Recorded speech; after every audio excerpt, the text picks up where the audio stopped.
son, where'd you find this?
Crimez.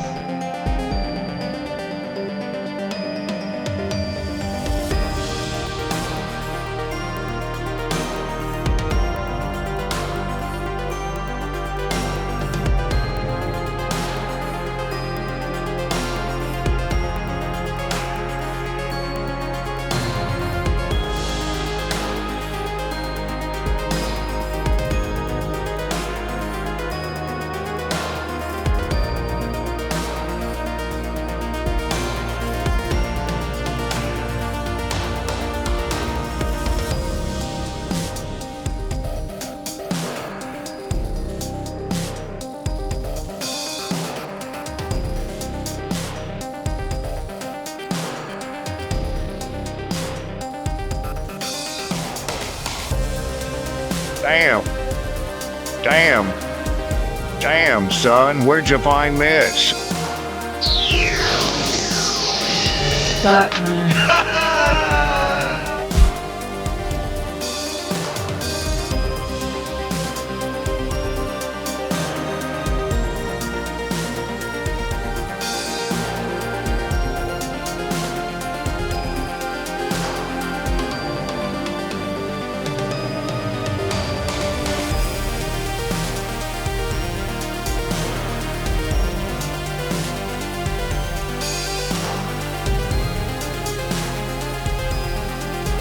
Stop playing with my name. I ain't gonna say it no more.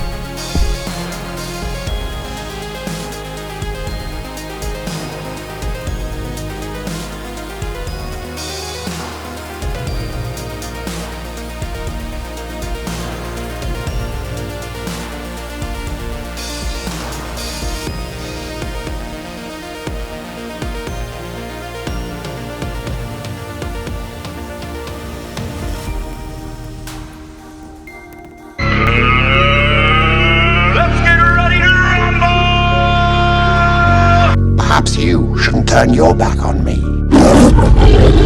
Is that a challenge? You either die a hero, or you live long enough to see yourself become the villain. Black folks are nosy. They have specials. Nosy specials. Why does a bee make honey? You ain't a bee. Why do you give a fuck? Where's the kaboom? There was supposed to be an earth-shattering kaboom. If he dies, he dies.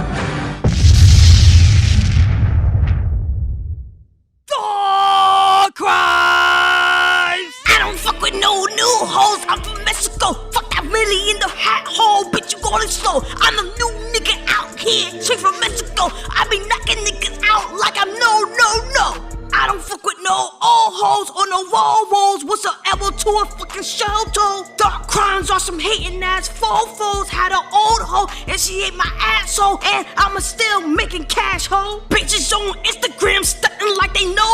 Bitch, get out my fucking DMs, you old hoe. I'm the new nigga out in the streets rapping New York niggas. What the fuck you want with beef? Them niggas from the south can't compare to me. 50 Cent, shut the fuck up. You a old hoe, getting fucked in the asshole. Them G-Unit niggas are some homos. Shut the fuck up, you bitches. I'm the king of New York. Kodak. Yeah, that's right, bitches. It's Kodak, my niggas. Kodak on the beat.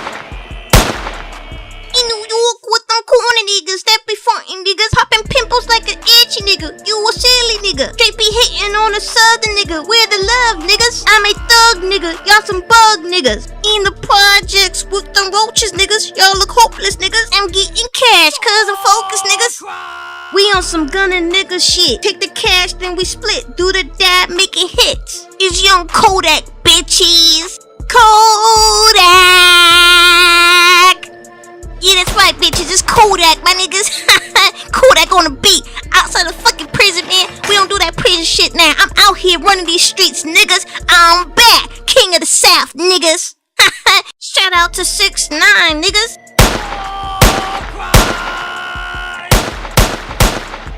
Where's the Warning. The Federal Communications Commission has determined the following content to be emotionally harmful. Snowflakes should not view this content under any circumstances, even if supervised by a G.I. Joe, Navy SEALs, Army vet, or someone with good common sense. The views and opinions expressed, including the depictions of persons of color, corrupt politicians, white people with or without a tan, haters, who have yet to brush their teeth typing angrily in the comment section with hot breath syndrome, do not reflect any official policy or position of the U.S. government. This program contains graphic language, dark comedy, unique intelligence, creativity, a high credit score, and high blood pressure when triggered. This program has also been accused of racism, violence, misogyny, mansogyny, feminism, MGTOWism, defacement of celebrities, and of course, being a bully. Welcome to Thought Crimes.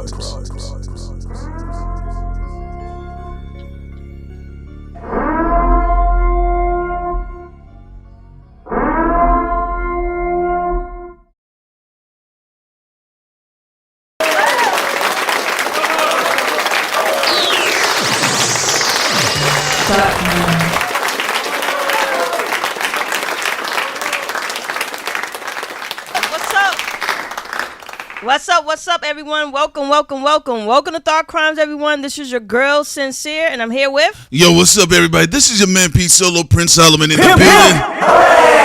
As y'all saw right then and there, Sin was giving you...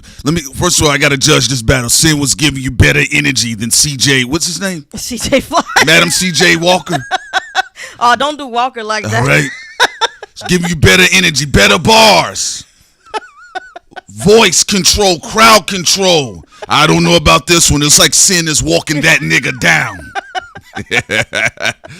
What's up, y'all? How y'all doing, by the way? All right, y'all. Listen, y'all know what time is it, all right? It's rhyming season. It's beefing season, all right? All the MCs are getting all of their grievances out with each other, and this is the time. So, therefore, there would not be any real sleep going on. Because I think, again, I think this time, again, Sin woke me up, and I think yesterday I woke Sin up. Yeah, and I think the day before, B-More woke us up. I like that Daylyt just came out with Ayo, though, because, Loaded Lux is heavy. He's a heavy nigga. And, he got some niggas that could have actually come out and bar up to Murder Mook, Bada.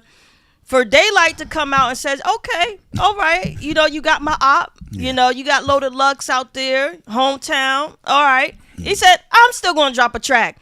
That shows a lot of confidence, especially when Loaded Lux and whatever he has in the tank is supposed to be that atomic weapon for Joey Badass to try to get Daylyt out of the way so he can have a chance to move on beyond Ray and to move on beyond AZ. The tactic that is what they're trying to do. And Daylyt came out and said, I don't care. I'm still going to drop a diss record, and we're going to dissect it soon. Okay, so we're about to dissect it, but I do want to say this. My initial thoughts. What we're doing right now, ladies and gentlemen, we are sharing our initial thoughts. Some of you all may have already heard the track. Some of you all may not have heard the track. Some of you all like, hey, wait, what happened? On my lunch break. What's going on? So I'll tell you this. Like I stated before, I think Daylyt's job is to get Joey Badass the fuck up out of here. I think he's here to go ahead and kick this nigga down the stairs. He wants him to stop talking. They want to end this campaign of allegedly, the General Curtis Jackson himself is out there because, y'all can say what y'all want to say. Curtis did pop out like a Kenny concert all through the battle. He was talking all through the battle. We saw the G-Unit chain. All right? So that being the case, you know, not only does Joey Badass, definitely he wants to shine. He wants the attention. He's been missing from the rap scene for a moment. He's been acting, getting congratulatory speeches from one Diddy, a then Free Diddy, a then pre-Brother Love. So right now at this point in time, Joey Badass wants to make a name for himself on a different level. Because at the end of the day, you know, that quote-unquote like... who was we reviewing yesterday, Sam? We was doing Ray. Ray came out with The Golden Eye. Yeah. And then also Joey featuring Loaded Lux. Okay, Ray Vaughn. Like Ray Vaughn stated yesterday, and again, we gave it to Ray Vaughn. Vaughn Wick. He was out there throwing slugs. He was out there roasting. He was cooking niggas, all right? Wonton soup. But he did say... Nigga, out of all of the blog era shit, none of the blogs are posting anything about your artists or rappers. So, you know, Joey Badass is dealing with that. So why not try to quote unquote allegedly have a lyrical kill on your resume? Right? Now, what Daylyt is saying here, oh, I thought this was supposed to be a friendly fade. So you're going to throw out quote unquote my op, Loaded Lux. He says, well, I don't really care. So he proceeds to do that serial killer shit he does concerning Joey Badass. Yeah, that Hannibal Lector shit. We talked about that, okay? Daylyt is here for one specific job and a specific job only, to get Joey Badass the fuck up out of here. I would like to also add that everyone has to keep in mind that this is a battle. You got to start from the origin points, one of the origin points, which is Roxanne. And when you're doing a battle that isn't just battle rap, when you're doing mainstream, you also have to have the artistry.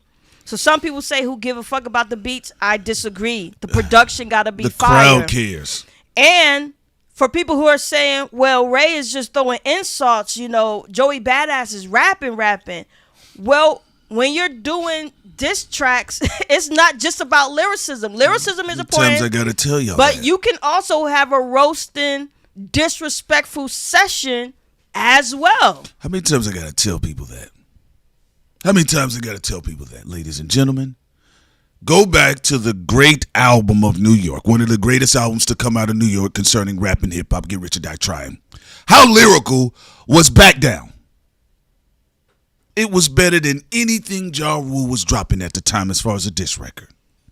Yeah, you got Ice Cube, No Vaseline. We talking about Ether from Nas. We talking about The Takeover by Jay-Z. What are we talking about? You know, and also the better the production and the lyricism and the punchlines, but also the greater the insults, not in a ass way like CJ Fly did, but like how Ray did it in GoldenEye.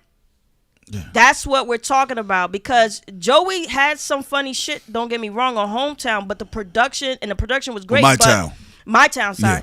But Loaded Lux was the standout in that interaction. So I would say for the first half of Joey's verse, it was good. He came out some steam towards the back end of the verse. It was kind of, you know, he was trailing off a bit. Right after the beat switch, which was nice, Joey was still had some energy, but then after when it went back to the original beat from Kirk, he started to lose some steam. So Joey Badass going to have to come out here swinging whenever he drops. But we're going to be focusing on Daylyt right now, and we're going to play Ayo, and then we're going to play it again to dissect the lyrics. Go ahead, Brandon. And I told you guys, listen, that is a danger.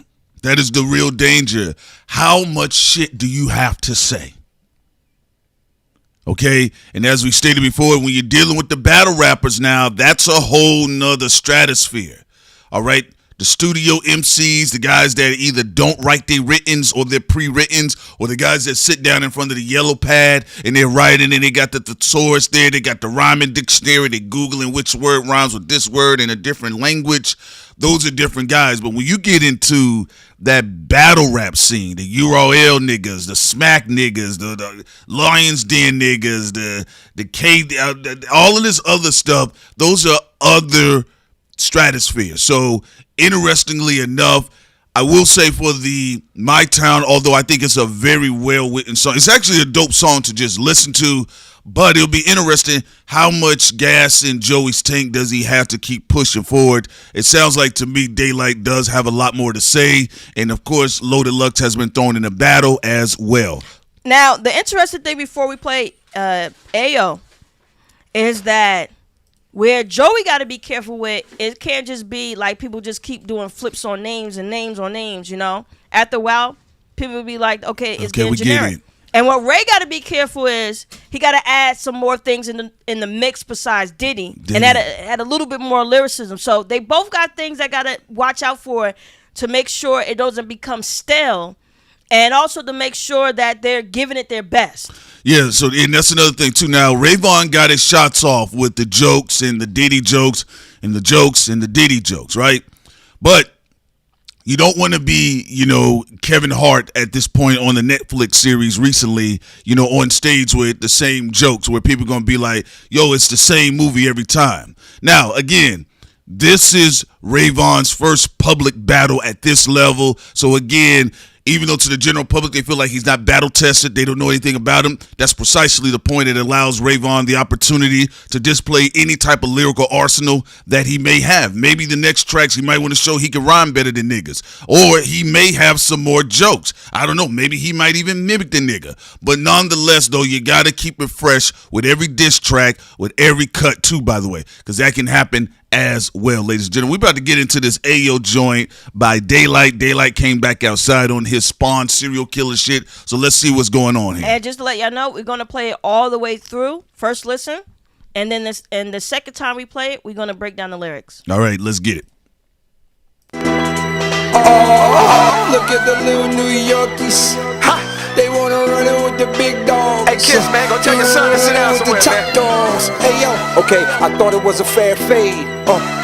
The brief sample, that was just to show you how I air made. Nothing cost me, all it took for Joe was a cup of coffee. Hard luck, 1 cup of coffee or get a Starbucks. Oh, you sweet for instance, that freak you mentioned, you was in daddy's studio taking beat submissions. Wanna play piggyback trust, you ain't really that tough. Pokemon lover, your favorite one was jiggly-PUFF. 2, let's fill a floor seats. A contradiction from a 1v20 to a 2-on-1. I assure sleepers roar peep. Time to put your core deep. You love first love, they had your ass in a pool sore before me. 50-foot beds you laid in, 2 Bitcoins and we got the taper you made. Man who begged a different eye pop on the average. Brought my op in a savage. Body Lux in Times Square, go get a Dr. Manhattan top. I covered all of my tracks to get the play right. Scientific fact, it take 10,000 lux to equal Daylyt. Whoa. This is by far second quarter body up 50 my God. Ray with the chopper, show you this lidar. Sheesh. Back to you, Joe. All that acting ain't in the trenches. Don't be acting cool, Joe. Oh, I mean, I snapped for the fences, boy, then brought in my op. Oh, he think I'm gonna go get Kendrick. Here you go. My bro, Daylyt. And we're finished. Senior assignment, I lean your alignment. Best join New York, got an L with Ortiz behind you. Remind I'm the assignment for weak decline. Hip hop ain't equal sided. All the shit we needed to pop was your way, but we was violent. Violate you every way possible. Shit, we fly bait and die with your eyes wide open, nigga. You dilated. 2 fingers over the eyes closed and God show. Body in the street, no name. What happened to John Doe? Why we gotta do this right now, John? No repeating this.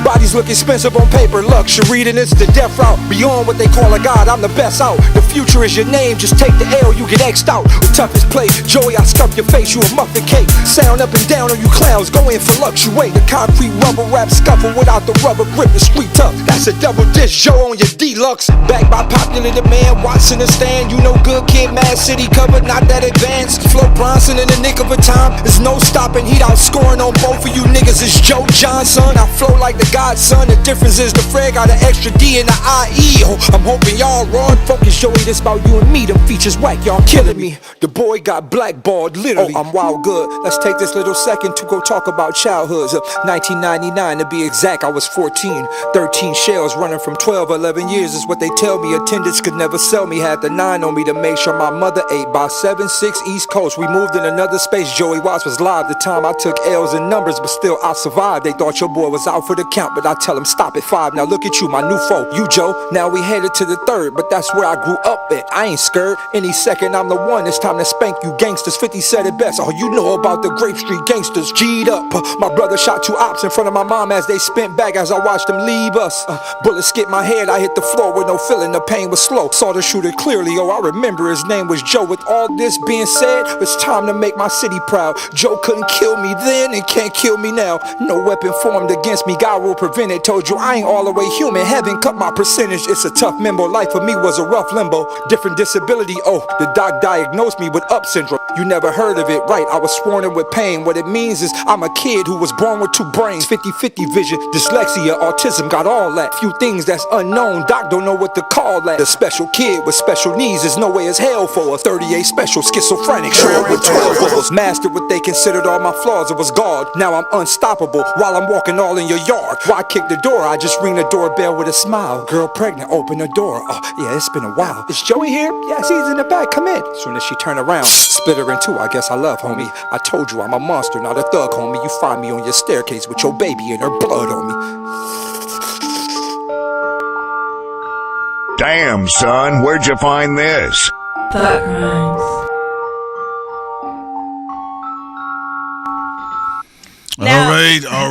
All right. First and foremost, let's take a moment, Sin.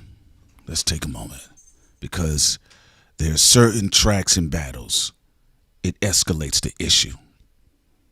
I believe this escalates the issue. And I also think this light, this record is crazy fucking good. All right. This is what people was expecting the first time around because the production is on point. And this is what we mean by adding so many different things. So you got the esoteric thing, you got the crime. We're going to get into that. We're going to get into it, Sid. We're going to break that down. Mm-hmm. So, go ahead. Tell me what your initial thoughts is, too, by the way. I thought that he was doing a lot of different things at once. Yes, he touched on the Diddy thing again, but it didn't seem as if Ayo was basically leaning on that exclusively. That's why I'm saying we have storytelling in this. Yes, you still touching on Diddy with the jiggly-PUFF. But he's adding so many different fabrics. He shot at Loaded Lux a little bit, but saying, Loaded, I get you trying to play the bodyguard for Joey. I'm still going to shoot that nigga. I'm going to shoot past you and still destroy Joey. I'm going to shoot through you, nigga. I thought that shit was fly. So this is what we were talking about with this escalates the issue. Let me tell you what I mean by that, folks.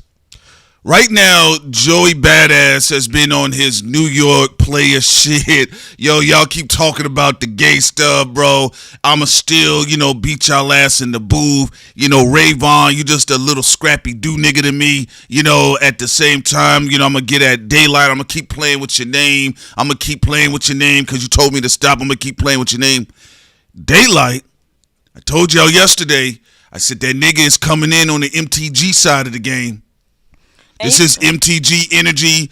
He took it back to storytelling. He took it back to narratives. He took it back to also evoking emotions, changing the frequency of the emotions. Let me give you an example. When Jay-Z did Takeover, Jay-Z was talking his big New York Big Apple shit. Like all of these short niggas. Nas, you short.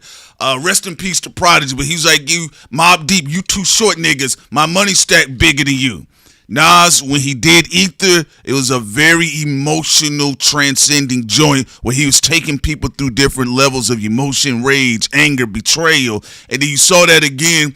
Kendrick Lamar was giving you different emotional pods all through the battle. He was taking you on different type of journeys. This particular track, I get it. Like I told you, stand niggas, just like tell y'all the street niggas, get the fuck out the way. Daylyt escalated the issue with this one. Yes, my town was pretty with all of the shiny yesterday, but Daylyt said, let's get into this real serial killer Spawn shit. And you got to remember, Daylyt and Loaded, but in particular because Loaded didn't drop a singular diss yet. So I'm going to focus on Daylyt here. Daylyt doesn't have the same restrictions and have to do the balancing beam act like what we saw with people like Jay-Z or Nas, or even with when it came to the battle with Kendrick going after Drake. In early mainstream hip-hop, yeah, you could give a no Vaseline and all that, but the more corporate and more mainstream hip-hop has become, people like Nas and Jay-Z, they had to be more strategic in what they say to keep the mainstream fans involved. This is one of the reasons why Jay-Z apologized to Nas when he came out with Super Ugly, because people was like, that's not right, Jay-Z. You know, the baby with the condoms and all that. Daylyt don't come from that, though. No. Daylyt is all the way 100% DNA battle scene. He ain't going to try to sugarcoat nothing. He will take constructive criticism about, okay, production, you know, flow to... That's as much as he gonna go to get you mainstream people. But outside of that, nigga, you know what you're getting with. Look at his face. I don't even know what people are talking about. Matter of fact, I want to transition over to actual Daylyt's channel. I want to go ahead and give a shout out to Ivan Keith. I don't, want to be. I'm not taking nobody's talking points. We don't do that. But listen to what he says here. Ivan Keith says, "I don't think y'all realize how crazy that bar is when he says, let me see, when he talks about." 1,000 lux, 10,000 lux to equal Daylyt. They said lux is the measure of how much light falls on a surface, I guess, to actually create daylight. It actually does take 10,000 lux to produce daylight. Again, Daylyt is, look, he's free to do whatever the fuck he wants. He don't have those. He's a fucking dark horse. Yeah, he don't have the same restrictions as Jay-Z or Ether. Even when Nas, you remember, they told Nas to tone it down a bit. And Yo, brother, brother. Yeah, do we need to go get Farrakhan? You saw Punch said, on Curtis King's show when he said, when he told Curtis, it was 19 minutes of Kendrick going off. And he said we had to cut that down. You got to cut it. We had to cut that shit down. So when you're somebody who's a global artist, you got to take it easy. You got to have a balancing act when it comes to this. Daylyt don't have any of those restrictions. The only thing he'll do is like, okay, if I have to have my production be better, fine.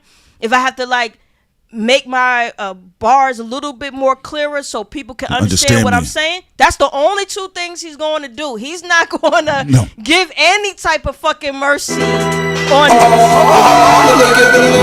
You're right about that. Sorry about that, y'all. It was just transitioning. But no, Sin is bringing up excellent provocative points here concerning it. Look, that's what I said.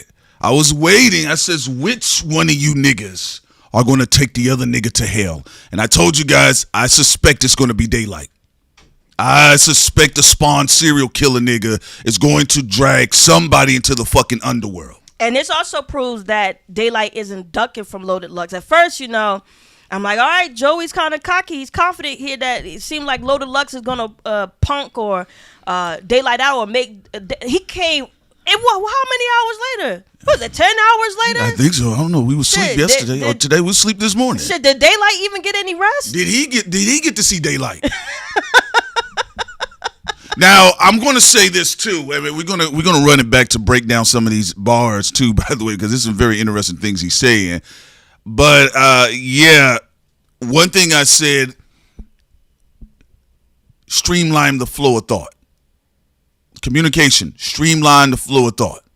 That's what you need to do. You have to streamline the flow of thought. It has to be focused.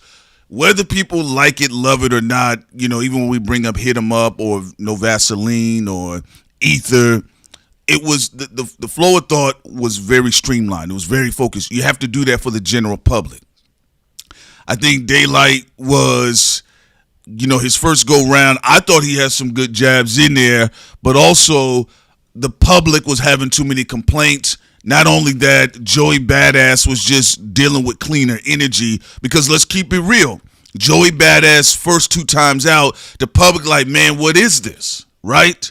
And then so Joey switched things up, and then that's when he came back with the Red Bull freestyle, and it was very concentrated. He was like, look, let me just do the wordplay, the gameplay. Let me do the things that can win the crowd over, because that's what you're really fighting with. You're fighting with the crowd. The opponent is an extension or an operation, or better yet, an image generation of the crowd, but really you're boxing with the audience. Any stage performer would tell you, any dancer would tell you, any comedian would tell you, you're boxing with the audience. Fuck what this person is on the stage. You really boxing with the audience. So I think in this particular joint, I want to say in this particular joint, Daylyt stepped the production game up, but not only that, you're getting different diversities of, you're getting a diverse array of artistic energy. So Vaughn is always going to come in. I think Vaughn is going to have the better beats. All right, Vaughn, he has a very great ear for beats. I think he's going to have the better beats. I think Joey Badass is going to give you the main type of rap New York nigga shit that people can like, oh, okay, Joey, I hear what your bars are. I think Daylyt has the freedom to go in any direction he wants to. And Loaded Lux will have the same type of pass as well. Yes. You know, Ray, AZ, and Joey, you know, they're the ones who they have, Ray and AZ have a bright future ahead of them. They can definitely AZ Chikes, become mainstream juggernaut. So, you know, there may be things they balance to a degree, but Daylyt and also Loaded Lux, they don't have to do that type of balance and beam app. And then also with Joey got the same type of restraints of having to have to balance as well, you know, with having a diverse audience. Because you see even how some people are responding in the chat, which is okay.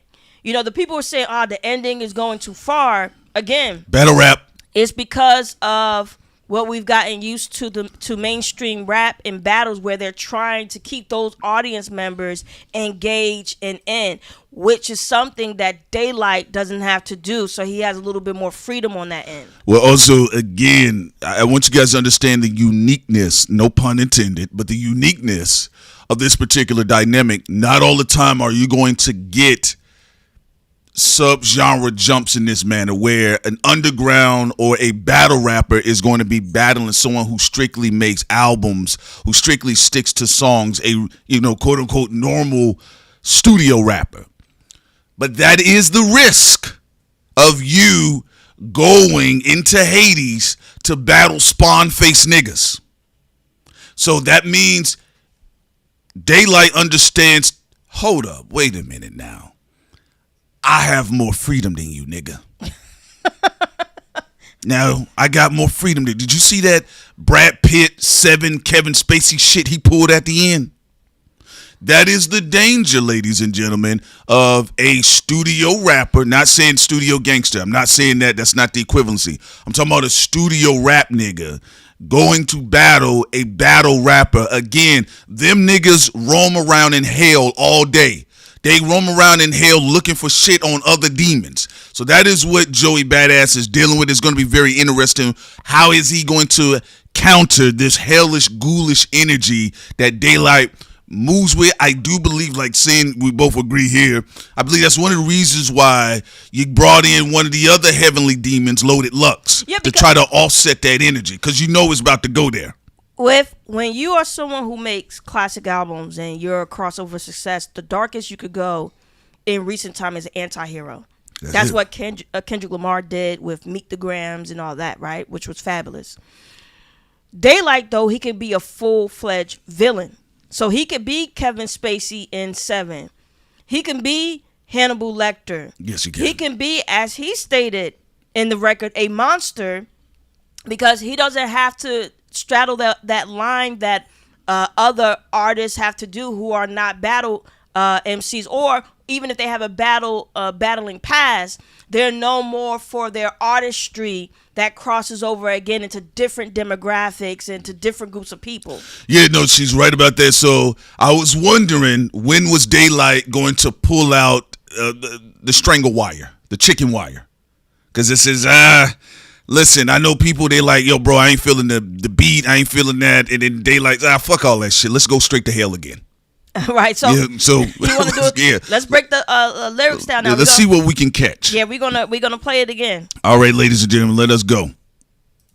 Oh, look at the little New Yorkies. Ha! They wanna run it with the big dogs. Hey, kids, man, go tell your son to sit down somewhere, man. Dogs. Hey, yo. Also, real quick, did you hear what he said at the beginning?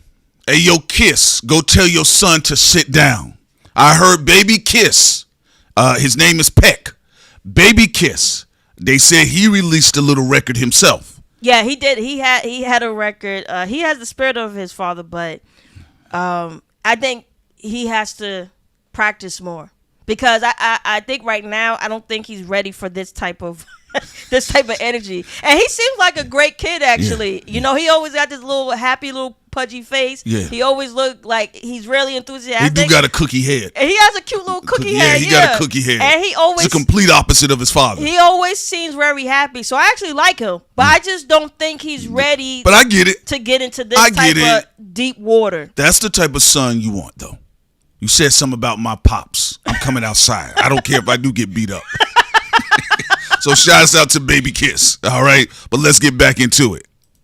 Oh, look at the little New Yorkies. Ha! They wanna run it with the big dogs. Hey, Kiss, man, go tell your son to sit down somewhere, with the top dogs. Hey, yo. Okay, I thought it was a fair fade.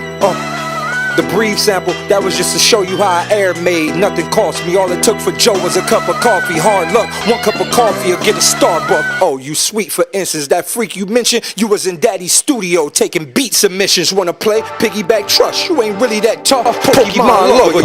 Okay, whoa, already. So he said you was in Daddy's studio taking beat submissions. Again, Joey, I keep telling you, my brother Yosef. What is going on? Fucking for beats. All right.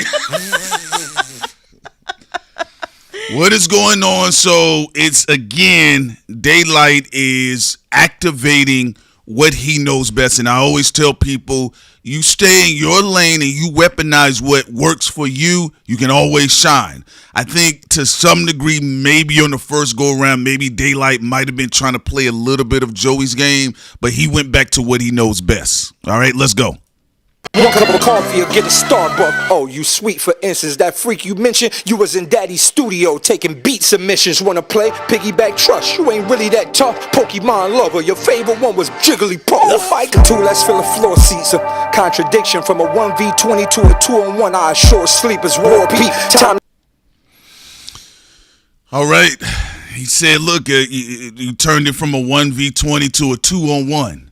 Now, he said, you know, your favorite Pokemon was Jiggly-PUFF, right? So we already know we playing off the Diddy stuff, the Puff Daddy stuff. You know, when we was kids, you know, people used to say Pokemon sounded like a gay Jamaican porn. Well, Pokemon is a child show, so what's he implying with that, too? I know. So are you trying to say, like, somebody likes are you trying to say Diddy like him young? Hey, because Diddy is much older than Joey Badass. I know. Diddy is as old as Methuselah. But also, I gotta say something even darker, because we talk about Daylyt here. Jiggly-PUFF, every time Jiggly-PUFF sings, people go to sleep. Are you trying to say people were getting drugged? Oh! Are you trying to say people were getting drugged in the studio? Oh my God. What we saying? What we talking about? So let us continue.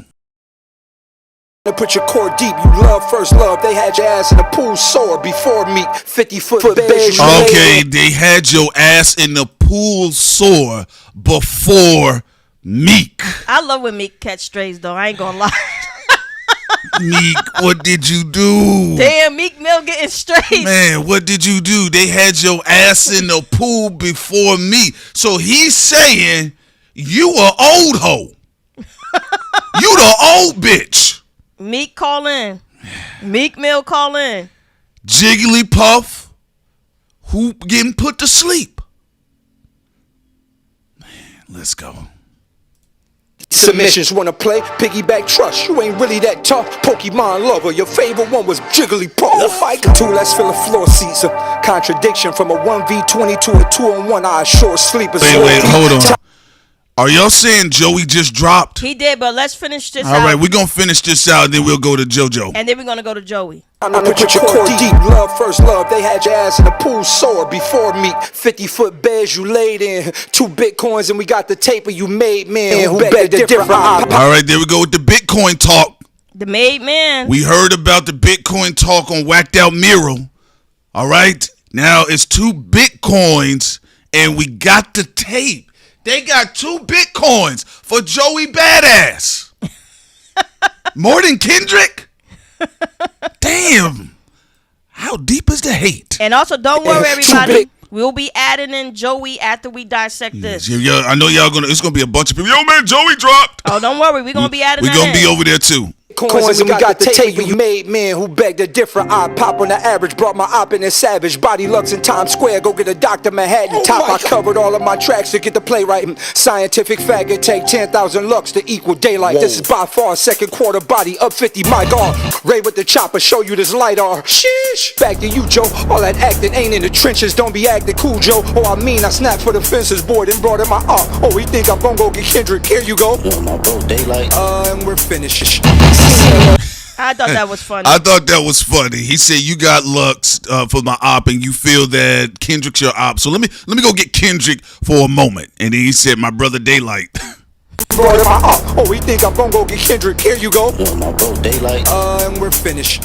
Senior assignment, I lean your alignment. Best join New York, got an L with Ortiz behind you. Remind I'm the assignment for weak declining. Hip hop ain't equal sided. All the shit we needed to pop was your way, but we was violent. Violate you every way possible. Shit, we fly bait and die with your eyes wide open. Nigga, you dilated. 2 fingers over the eyes closed and God show. Body in the street, no name. What happened to John Doe?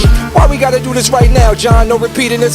Bodies look expensive on paper. Luxury, and it's the death route. Beyond what they call a god, I'm the best out. The future is your name. Just take the L, you get X'd out. The toughest play, Joey, I scuff your face, you a muffin cake. Sound up and down on you clowns, go in for fluctuate. The concrete rubber rap scuffle without the rubber grip, the street tough. That's a double dish, Joe on your deluxe.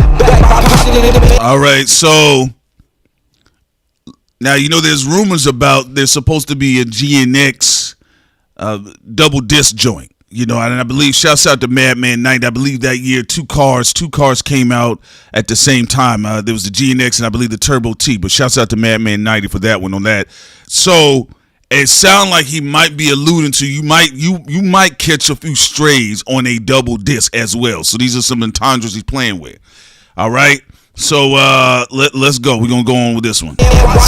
You know good kid, Mad City covered, not that advanced. Flo Bronson in the nick of a time. There's no stopping, heat outscoring on both of you niggas. It's Joe Johnson. I flow like the godson. The difference is the Fred got an extra D in the IE. Oh, I'm hoping y'all raw and focus, Joey. This about you and me. Them features whack, y'all killing me. The boy got black. All right, he said, Joey, this is about you and me. Them features whack. Now again, I do like the transition of the production. There's a lot more cinematic than what we got from Daylyt the first time around. I am liking the production, the shifting of the energy as he's speaking. That's very important. I want you niggas to get on your Hans Zimmer shit. All right, let's go.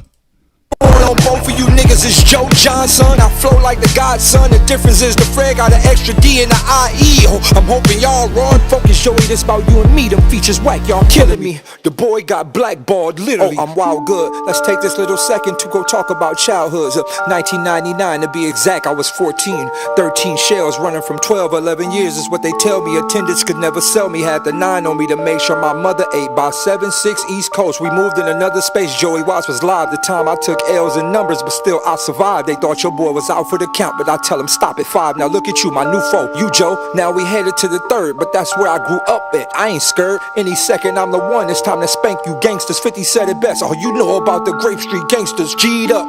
My brother shot 2 ops in front of my mom as they spent back as I watched them leave us.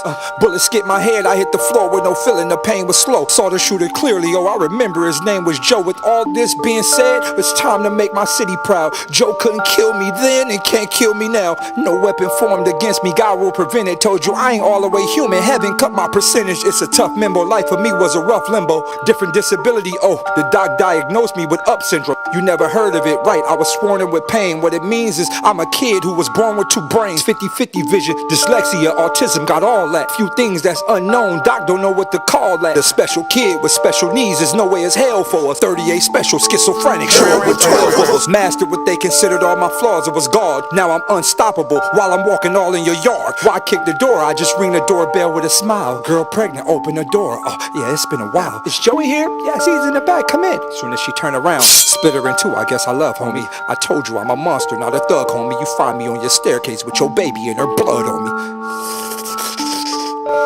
All right, ladies and gentlemen. Okay. All right, so this is where he's taking it. He's going into his lane right now, what he knows best. People right now, man, this is a repeat of last year. Yeah. Yeah, because we was in the middle of, I think, Family Matters, and then Meet the Grams dropped, and we was live on air. Like, I'm loving this. I think they all doing a great job. They all are doing a great job. Ain't nobody tapping out right now. There's a lot to go. All right, we about to do it right now, Sin. So we about to go through Crash Dummy by Joey Badass. Crash Dummy and what the hell is that? So you gonna? Oh, he got Tupac up there with the Angel of Death chain. The what was that thing? What was the name of that record label he was about to start?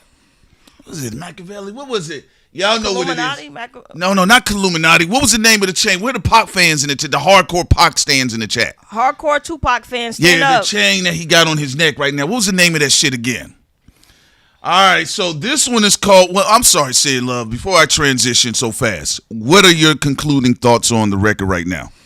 My concluding thoughts is that this is a real fucking battle. It's a real battle, niggas. We'll dissect even Daylyt some more. I will say, really, really savvy strategy. Euthanasia. I'm sorry. Go ahead, Sin. Yeah, thank y'all. Euthanasia. Slisman, forgive us. I would have recalled that, but we ain't been getting no sleep. But go ahead, Sin. Thank you guys, Spirit, for saying that in the chat. Yeah, thank you so much.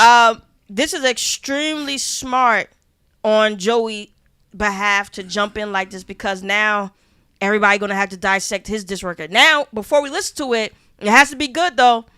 If this is a really good diss record, this is a smart strategy to not have Daylyt have his full day. And also on Ray and Daylyt in them side too. You know, a lot of y'all been stepping on each other. That's good. Well, okay, I want to tell y'all this now. So I want my apologies in the chat too from some people. I told you guys, I said, look, you got to be careful with niggas like Joey Badass in this regard, because he enjoys doing this type of stuff. He's really working his way up to the alleged Mortal Kombat ladder. Even Vaughn said it. He said, nigga, it's Mortal Kombat over here. All right. Now, again, Daylyt is about to use the arsenal and the advantage that he has where he can get extremely dark. We're about to check out what's going on with Joey Badass right now. We haven't heard the track. We are hearing this live right now. So let's go ahead and get into it, ladies and gentlemen. We'll be back.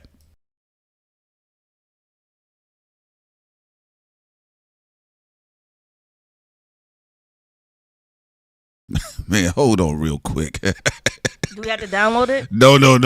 Ladies and gentlemen, we about to play this again. All right, let's go. Joey chewing through shit. Hey. Nigga, Joey is chewing through. He chewing through shit. Kirk on the beat.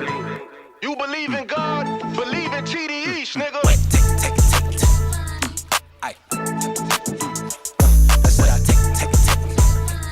I said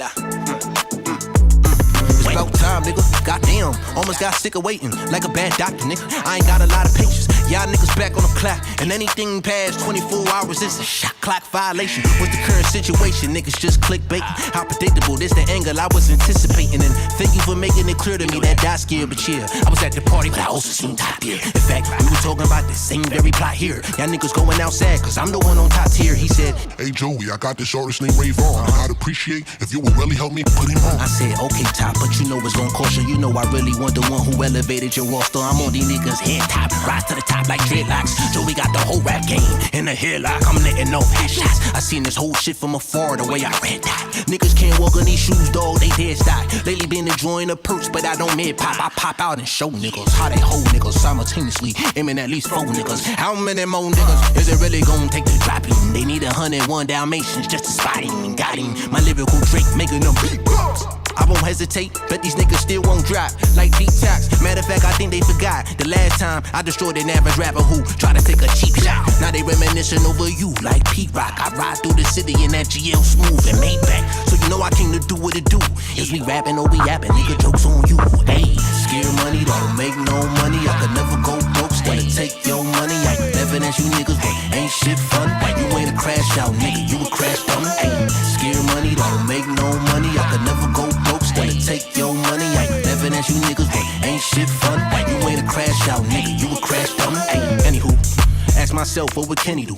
Any day of the week I take on at least 10 of you. You thought you got dirt on me because I buried you? Y'all niggas is hysterical. Ain't no coming back from this, you need a miracle. Joey just spun again, how could it be? It's like he knew it was coming, the future what he foresee.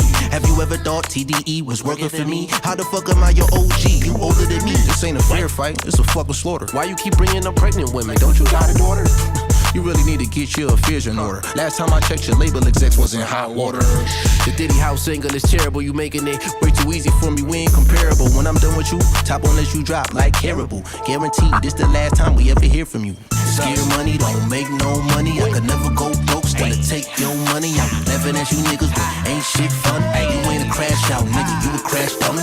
Scared money, don't make no money. I could never go broke, still take your money. I'm laughing at you niggas, but ain't shit fun. You ain't a crash out, nigga, you a crash dummy. Time to show the world who I am. I've been a man. I'm loaded up, my clip won't jam. I spin again. I'm taking all the shots. They say I opened up Pandora's box. I'm breaking all the locks on all the gates. They try to keep walk it off on all the locks. They think I had to reach. Keep thinking shit sweet. When it come to beef, let my teeth sink. Kicking up dust because my niggas really street sweet. Niggas better rethink. I don't throw subs. I throw torpedoes that hit seat. Through your fleece when I speak my piece. I beat the beat strictly off instinct. All the speculation is lame. I tell it plain. I ain't gotta drop a nigga name just for him to feel a flame. Do this for the love of the game. You think it's for the fame? Niggas swerving in my lane, I take them on the scenic route. I'ma stand on every bar, I promise I won't bleep them out. It's demons inside my soul family, who wanna bring them out? Keep my white name out your mouth before you get Chris rap. We ain't ducking smoke, that's out, bitch, this is hip hop. All I need is a microphone and a disc jock, and I'ma make this shit hot. Let my tape rock till my tape pop. I do this shit for Big Pop and Pop Smoke. How many more New York niggas gotta die on y'all coast? And still we got mad love if y'all niggas mad cause I'm putting off of my section. I should be mad you niggas never ask yourself that question. Pardon me for my aggression, I know that's a tough pill to swallow. I give you time just to digest it. Just get back and I hope you know. Keep it rap, killing with the flow. Now kick back and enjoy the show. Scared money, don't make no money. I could never go broke, still take your money. I'm laughing at you niggas, but ain't shit fun. You ain't a crash out, nigga, you a crash dummy. Scared money, don't make no money. I could never go broke, still take your money. I'm laughing at you niggas, but ain't shit fun. You ain't a crash out, nigga, you a crash dummy.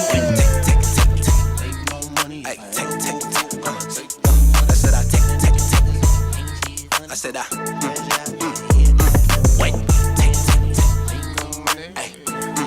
don't make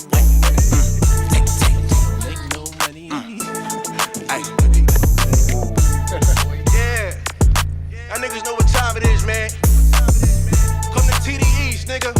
You believe in God, believe in TD East, nigga. Hey, what? Hey, what?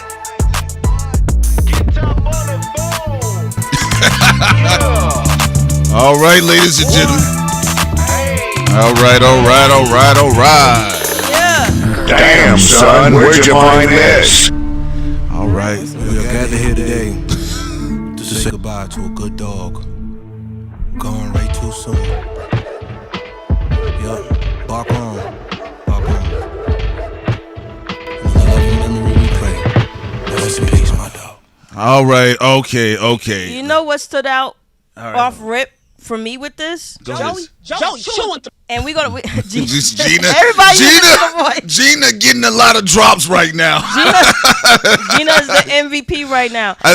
Go ahead. What stood out for me is he's saying that, a play on words with Kendrick about, remember when Kendrick said he had people over there on OVO? Yeah.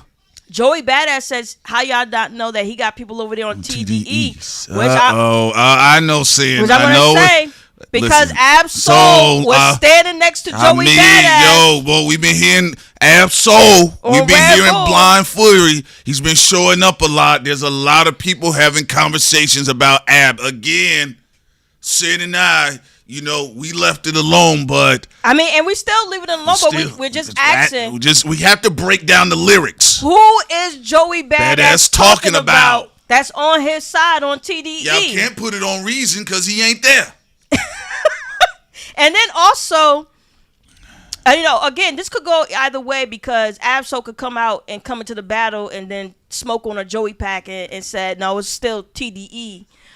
But until then, one has to question who is Joey Badass talking about? Who the fuck is he talking about? Who is he talking about? Is it Doechii? Who the fuck is Joey talking about? Can I say something real quick, Sin? Because remember, can I have you to confirm something for me? Go ahead. What were the conversations I had on the stream with you and in videos that I did, and in conversations I had with you behind the scenes? Didn't I tell them, I says, look, Joey Badass is a bit of a deception. I said there's a lot more snap there in that bite, where there's a lot more bite in that snap there, where he may continue to drive this out until he feels like he can activate Kendrick Lamar.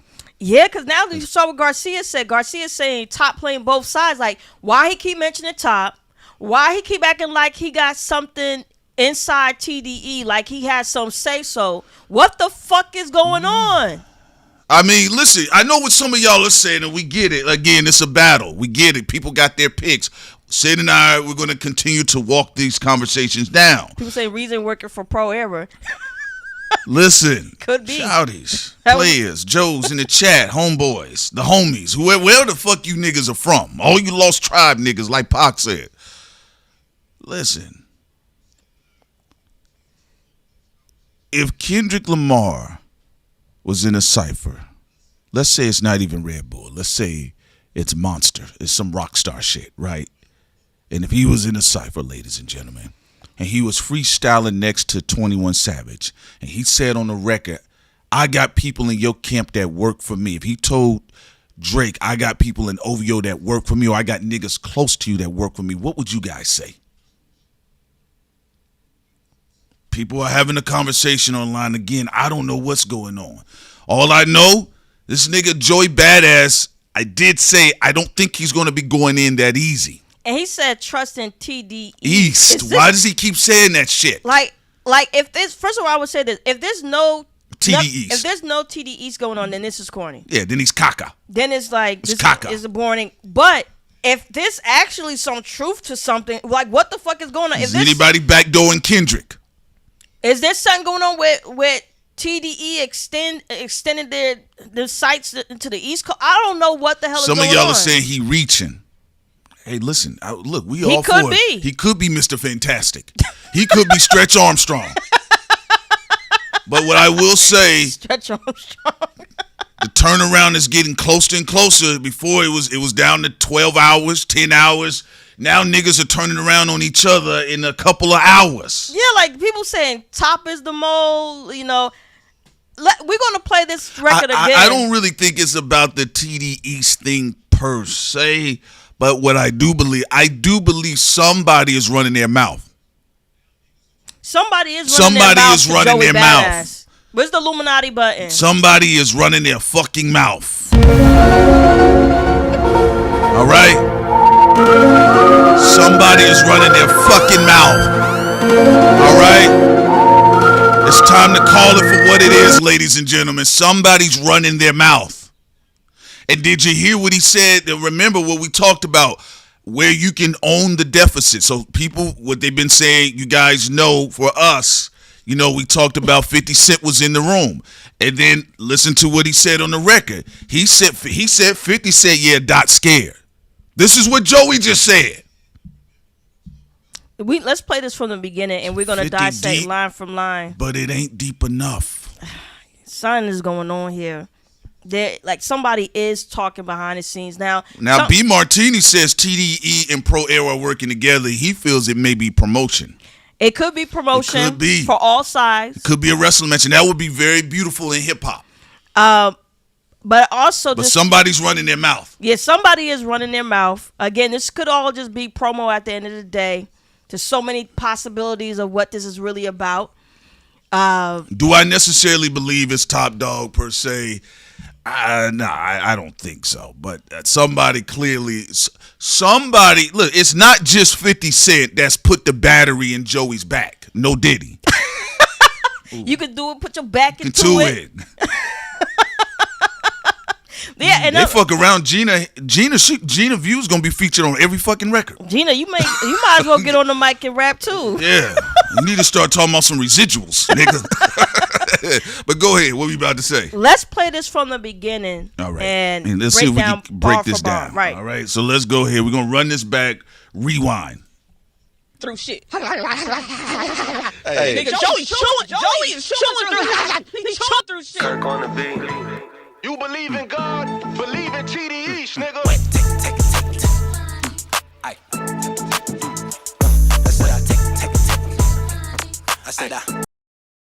Also, as you can see, he's trolling with the NLU flow. Yeah, and also Doctor in the chat, she said the TD East is official. Oh, it is official. All right, let's. It is what? What? Y'all let us. What? What? Go ahead, Sid. I'm sorry, love. We waiting for more people to make confirmations in the chat. Let's go.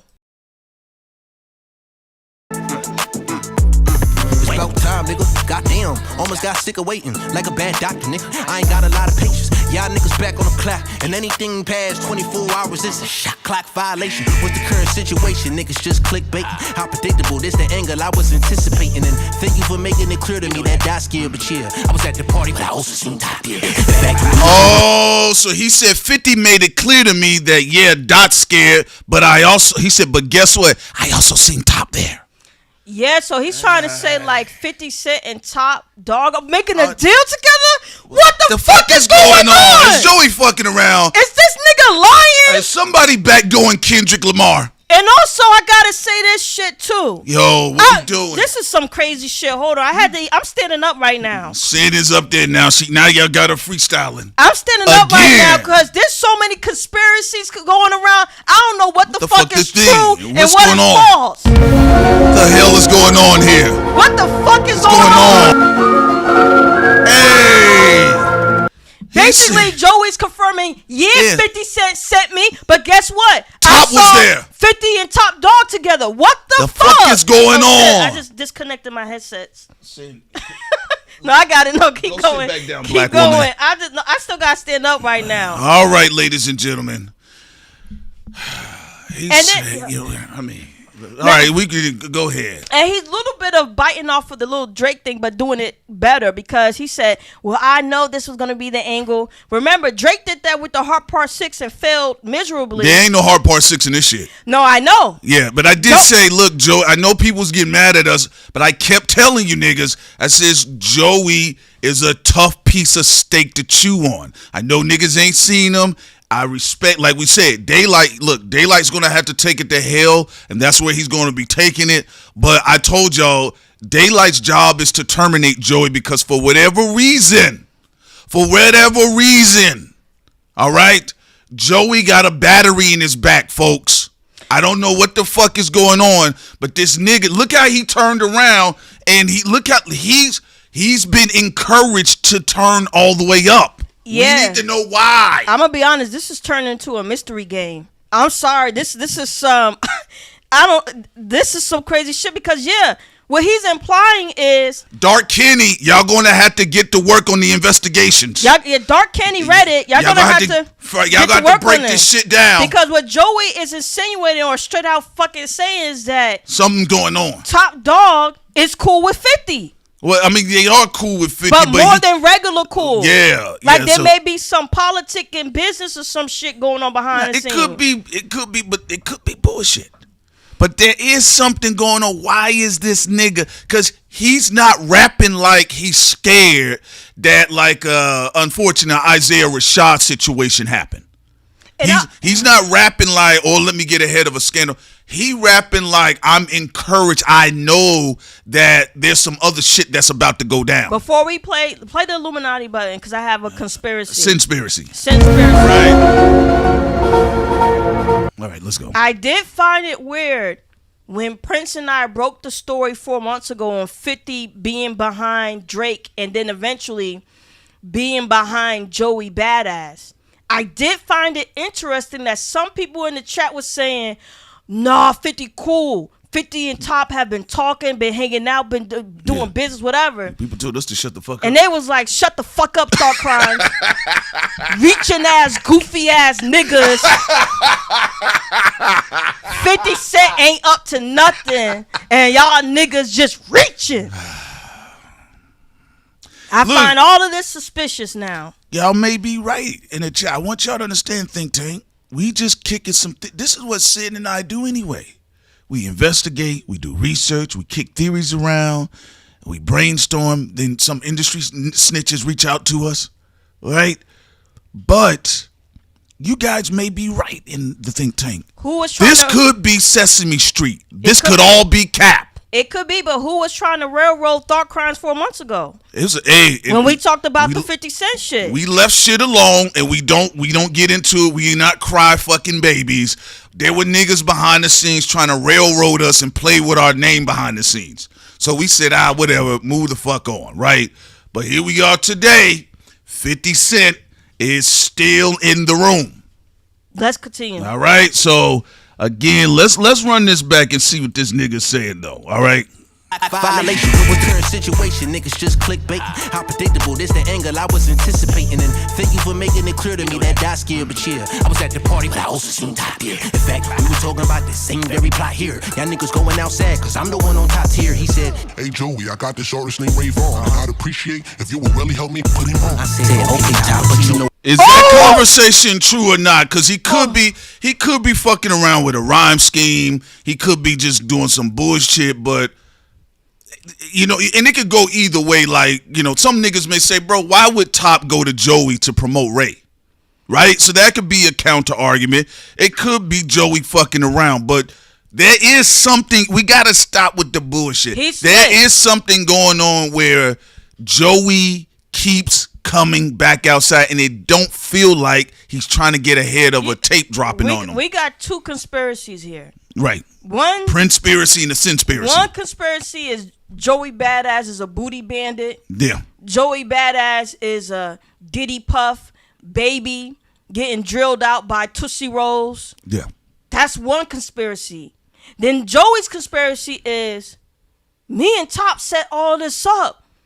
We try and give Ray Ron some shine because he a little man. Oh, my God. They trying to say that this is our promo for TD East. But then does Ray Vaughn know that? What the hell is going on? Like, why would you go with the TD East angle versus the Pro Era angle? Or, like, why would... Okay, think about this. For instance, there was Death Row East. Y'all saw it in September 4th, 1996, when Tupac gave that famous speech in hip-hop where he had on the euthanasia chain and the white tee, and then there was Suge Knight with the fedora hat on and everything, and they was on MTV, and he said, you know, all of these whack niggas like Nas, he said, be ready for Death Row East. Do you believe in God and all this other stuff, right?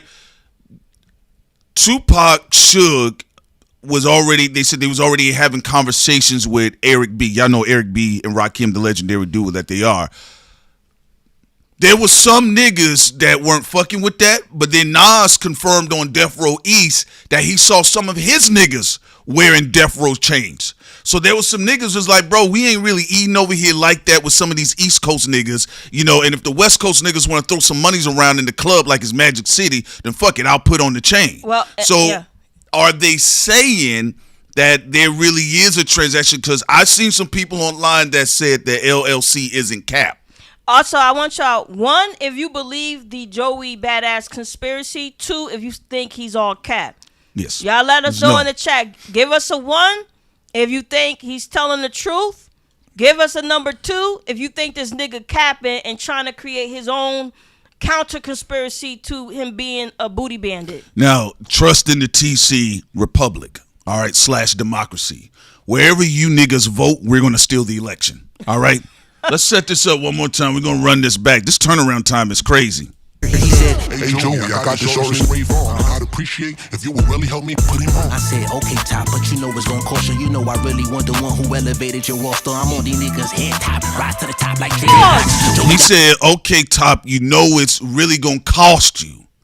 You know I want the nigga that elevated your roster. So it could be, you know, a long kiss goodnight narrative, rhyme scheme, some slick Rick storytelling shit. All right, it look like you niggas are kind of split yourselves. Also, just to add to this, and also, Finesseful, I'm going to read your comment in a moment. Yeah. He basically said on this track that they gave it a green light for Joey to come after Kendrick Lamar. That's what Joey Badass is literally saying on this diss record. He's saying... He could be fucking around. He could be fucking around. All right, let's see. Finesseful said, how's that the conspiracy when Daylyt, the one talking about Diddy being cute and that he'd smash?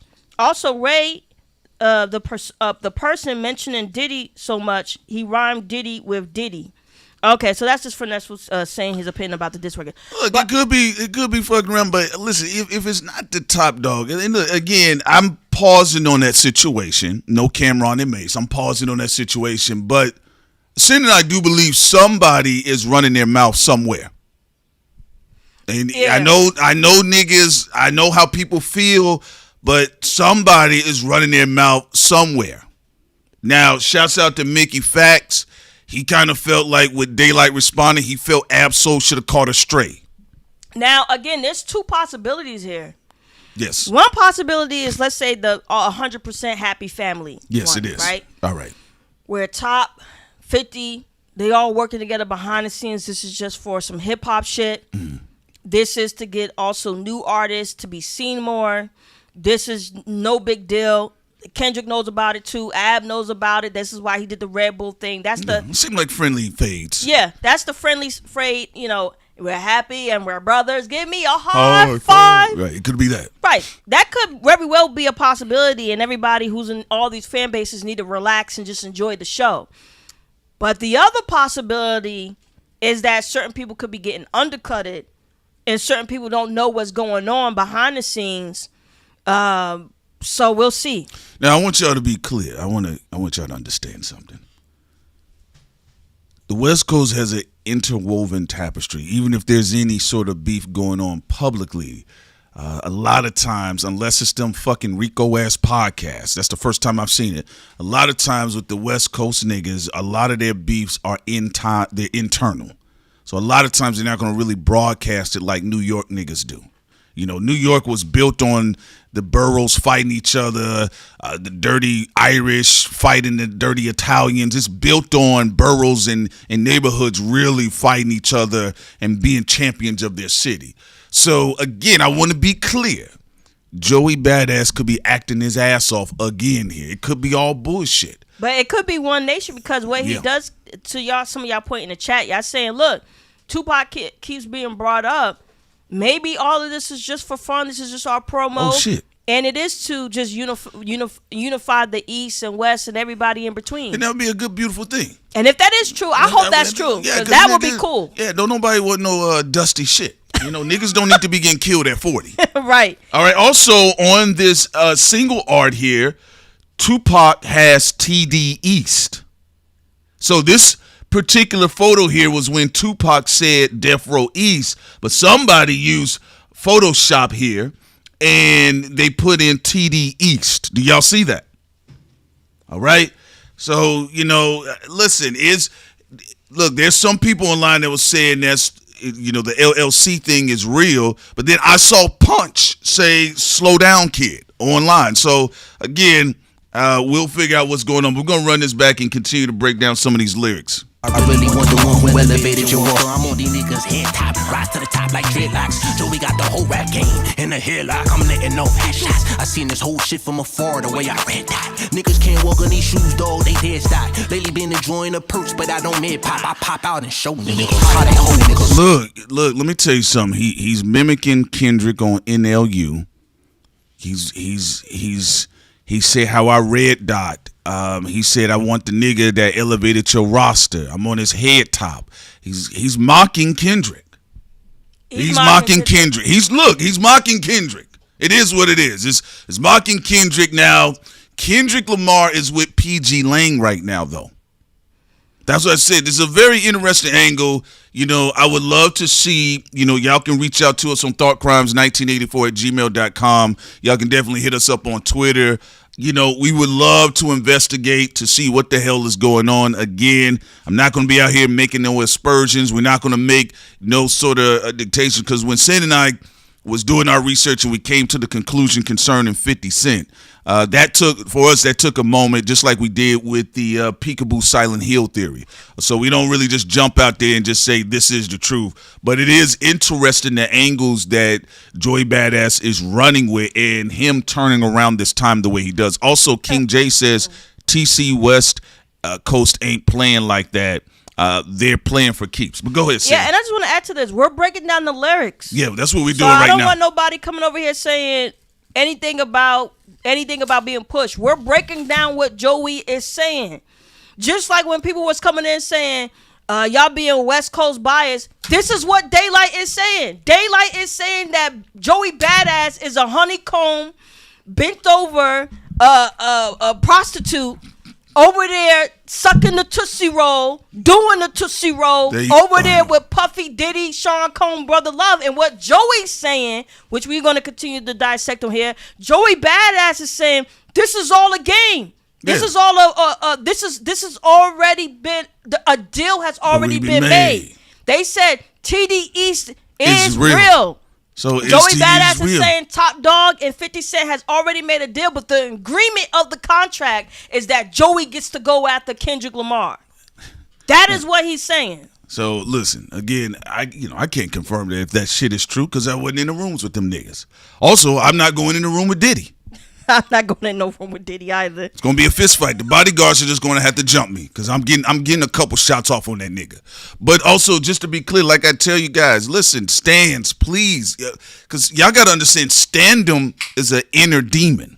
All right, so even when we start playing when we played Daylyt, other people's inner standum got activated. That demon got activated. When we're playing this, the other standum got activated. That inner demon got activated as well. Folks, let us have some fun. Let's see what Joey Badass is talking about because we went to Daylyt. Daylyt said, nigga, there were 2 Bitcoins for a special Paris Hilton tape with you, nigga. And Ray said there's a tape of Joey Badass as well. We're doing the same thing we've done with Ray, Day, and we even took time out for Reason. We skipped over CJ. CJ was ass. All right. I don't want to hear that name no more because CJ didn't break nothing. Shame on you, Double XL, for even putting retweeting anything with that garbage. Why Double XL is fucking up lately? Y'all go get Elliot Wilson again. Give Elliot Wilson the password to the Twitter account for Double XL. Them niggas fucking up over there. They retweeting all type of shit. Who the fuck is this? Like I said, I ain't interested in anybody who ain't rapping well. All right? I'm not interested in your diss record if you ain't rapping well. Hey, listen, look, unless y'all talking to each other, look, y'all saying what, y'all believe Day? I hope y'all are talking to each other. No Sin and I. Oh, they are now. All right, we're just investigating. Because Kendrick, there's some things, and again, there's some things we heard that we didn't speak about, but Kendrick confirmed it on Whacked Out Murals. We alluded to it. You can check in our videos. We alluded to it. Kendrick confirms it on Whacked Out Murals. We leave shit alone when it comes to that type of stuff because it's all types of weird shit that goes on behind the scenes with a lot of this shit with these niggas. Right, but Joey Badass, just to recap so far, because we're going to play this all the way through. He's saying this is WrestleMania. Yeah, he says bullshit. This is all a show. Daylyt already knew in March about what I was going to say on the Red Bull Cypher. He's saying that Top set this up with 50. They already knew I was going to go at Ray.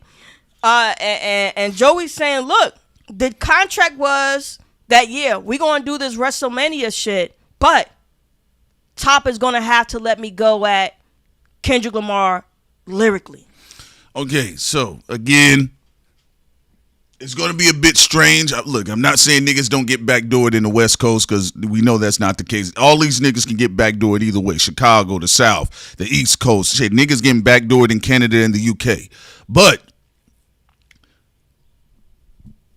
if it's not exactly what he's saying, my spirit is telling me somebody is running their mouth. And is it necessarily Top? Is it necessarily some of the other names that are mentioned?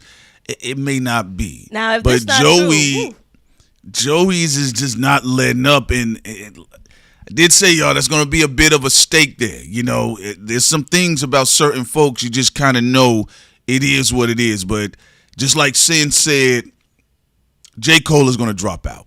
Right? She knew J. Cole. We knew, but she said it, that J. Cole was going to drop out. I told people, I said, Joey Badass is not what people think. The nigga's going to stay around for a minute, and he's going to keep talking. Now, I'm going to tell you, this could end the battle simply if Top Dog comes out and says, none of this is true. It's something they trying to trigger over there. Because then it would mean, it would literally destroy this particular theory completely. So this is the theory that Joey Badass is going with. So the only person who can come out and says, this theory is all false. It's top dog. Okay, and the other thing is this. Here's my thing is, why keep going at TDE unless we know that 50 Cent and some said parties who quote unquote have issues with Jay-Z. We know that TDE right now is getting an incredible smear campaign right now. They got a lot of shit that they're dealing with. People calling Doechii all out the name. Vaughn is out here. He got to throw some haymakers himself. Now here come Joey Badass is here. Let's say on the flip side, Joey's just out here trying to cause confusion because there is another countering angle to that. Again, we're kicking these ideas around live. Why go after TDE if Kendrick Lamar is with PG Lang now? What's the focus, the hyper-focus? Because you're still speaking like Kendrick is over there, and he's not. And then, Joey Badass on his Badman account on Twitter, he retweeted Ab-Soul's rant. That's why I said, that's what we're saying, stand them aside, what's really going on, because if you look at it from just different angles, okay, you keep saying TDE, all right? Kendrick's not with TDE, he's with PG Lang and them boys, right? He's over there with Baby King and Dave Free and whoever else is over there, right? So why keep speaking about Kendrick in Top as if this is 2016 and it's not? That's what I said, but we do know 50 Cent is in the room. Drake is not visible right now, and 50 Cent has disappeared everywhere except from him going after Jay-Z on Instagram. And we told you guys, pay attention. He's not cooking on Diddy like he used to. But Sin and I know from what we've been told behind the scenes why that is the case. Let's continue with the diss record. Simultaneously aiming at least 4 niggas. How many more niggas is it really gonna take to drop him? They need 101 Dalmatians just to spot him and got him. My lyrical Drake making them beatbox. I won't hesitate, but these niggas still won't drop like detox. Matter of fact, I think they forgot the last time I destroyed an average rapper who tried to take a cheap shot. Now they reminiscing over you like Pete Rock. I ride through the city in that GL Smooth and Maybach. So you know I came to do what it do. Is we rapping or we yapping? Nigga, jokes on you. Hey, scare money, don't make no money. I could never go broke, still take your money. I evidence you niggas ain't shit fun. You ain't a crash out nigga, you a crash dummy. Hey, scare money, don't make no money. I could never go broke, still take your money. I evidence you niggas ain't shit fun. You ain't a crash out nigga, you a crash dummy. Hey, anywho, ask myself what would Kenny do? Any day of the week I take on at least 10 of you. You thought you got dirt on me because I buried you? Y'all niggas is hysterical. Ain't no coming back from this, you need a miracle. Joey just spun again, how could it be? It's like he knew it was coming. Alright, he said you thought you had dirt on me because I buried you? Right? So, look, like I told y'all, look, I'm not trying to be funny. If it is true, he is an actor. The nigga is an actor. But so is Drake. And when Kendrick said certified lover boy, certified pedophile, saying do how Drake was rapping on the Heart Part 6. That's his soul leaving his body. Then that's what I said. You know how a father talked to his son? Boy, nigga, is this true? What they saying about you? So Joey ain't rapping like he a Heart Part 6, like, oh shit, y'all really said that. He said you thought you had dirt on me because I buried you. So what's really going on here? All right, let's go. Anywho, ask myself what would Kenny do? Any day of the week I take on at least 10 of you. You thought you got dirt on me because I buried you? Y'all niggas is hysterical. Ain't no coming back from this, you need a miracle. Joey just spun again, how could it be? It's like he knew it was coming, the future what he foresee. Have you ever thought TDE was working for me? How the fuck am I your OG? You older than me. This ain't a fair fight, it's a fucking slaughter. Why you keep bringing up pregnant women? Don't you got a daughter? You really need to get your affairs in order. Last time I checked, your label execs was in hot water. The Diddy house single is terrible. All right, he said last time I checked, your label execs was in hot water. So I believe isn't that Top Dog Son that ran into some allegations? Oh, he's bringing up that shit.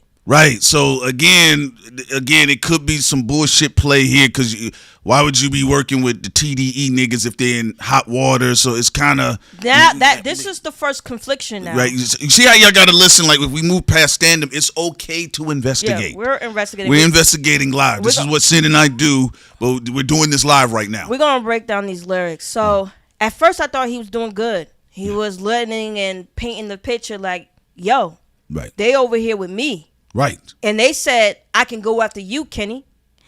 Now, where things get bumpy, if that's the case, then why are you saying Daylyt's, the people that he's working for are in hot water? I get it. Wait, well, Daylyt he's not on TDE though. I think has some type of personal contract with Punch, but is Daylyt with TDE or he's like one of those affiliate situations? I thought he was directly under Punch.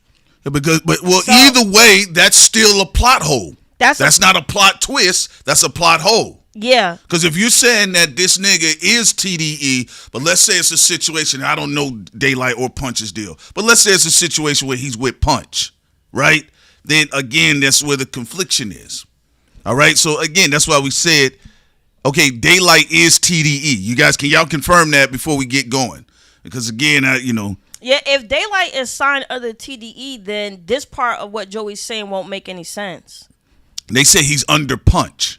I thought he was under Punch because I thought months ago. Oh no, him and Punch have a group together. Shouts out to Aaron. See, that's what I thought. Okay, all right. Okay then. All right, so we don't want to get into some Tyler Perry plot holes. All right, so let's go to continue to listen. And also, real quick. Go ahead, Sin. If Daylyt is not signed to TDE, then this still makes sense. If it's the other way around, then there's an issue. But yeah, if he's just signed under Punch with something else, then this can still stand. Go ahead. But something's going on where they definitely keep banging on TDE right now. Let's go. This is a fucking slaughter. Why you keep bringing up pregnant women? Don't you got a daughter? You really need to get your affairs in order. Last time I checked, your label execs was in hot water. The Diddy house single is terrible. You making it way too easy for me. We ain't comparable. When I'm done with you, top on let you drop like Caribou. Guaranteed, this the last time we ever hear from you. Money don't make. What? Okay, go ahead. So he's saying that Top won't let you drop like Caribou. You guys know about Caribou and Yachty right now. They're having their issues. So he's saying Ray is gonna. Why is he so confident that Ron is gonna get dropped from TDE? He did this shit before. Joey did set this claim with Reason when he did was the finals. He said on the finals you gonna get dropped. Basically, he did all the wordplay and then he said Reason. And he also said he knows what the reason. So why is he so confident that Vaughn is going to get dropped? Was he talking about Vaughn or is he talking about Daylyt? He's talking about both different. With this one, he's talking about Ray.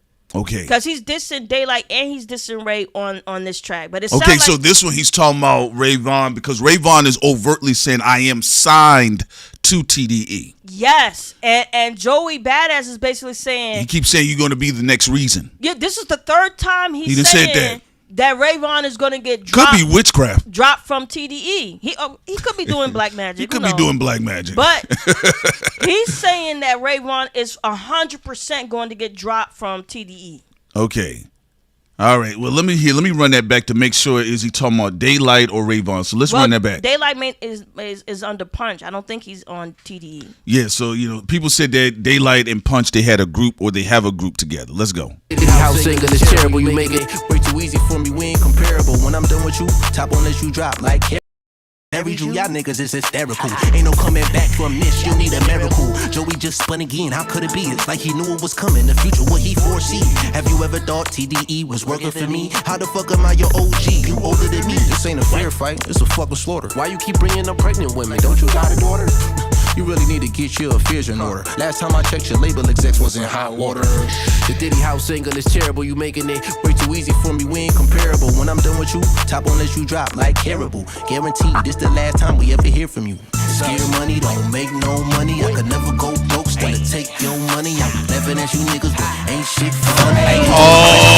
Oh, okay. Thank y'all for clearing it up. I thank you very much. Two-Face Tom. Shouts out to Two-Face Tom. Vaughn has a daughter, and he keeps bringing up his fiance. That is something I do see with Vaughn, that so far on every track he keeps bringing up Joey Badass's fiance.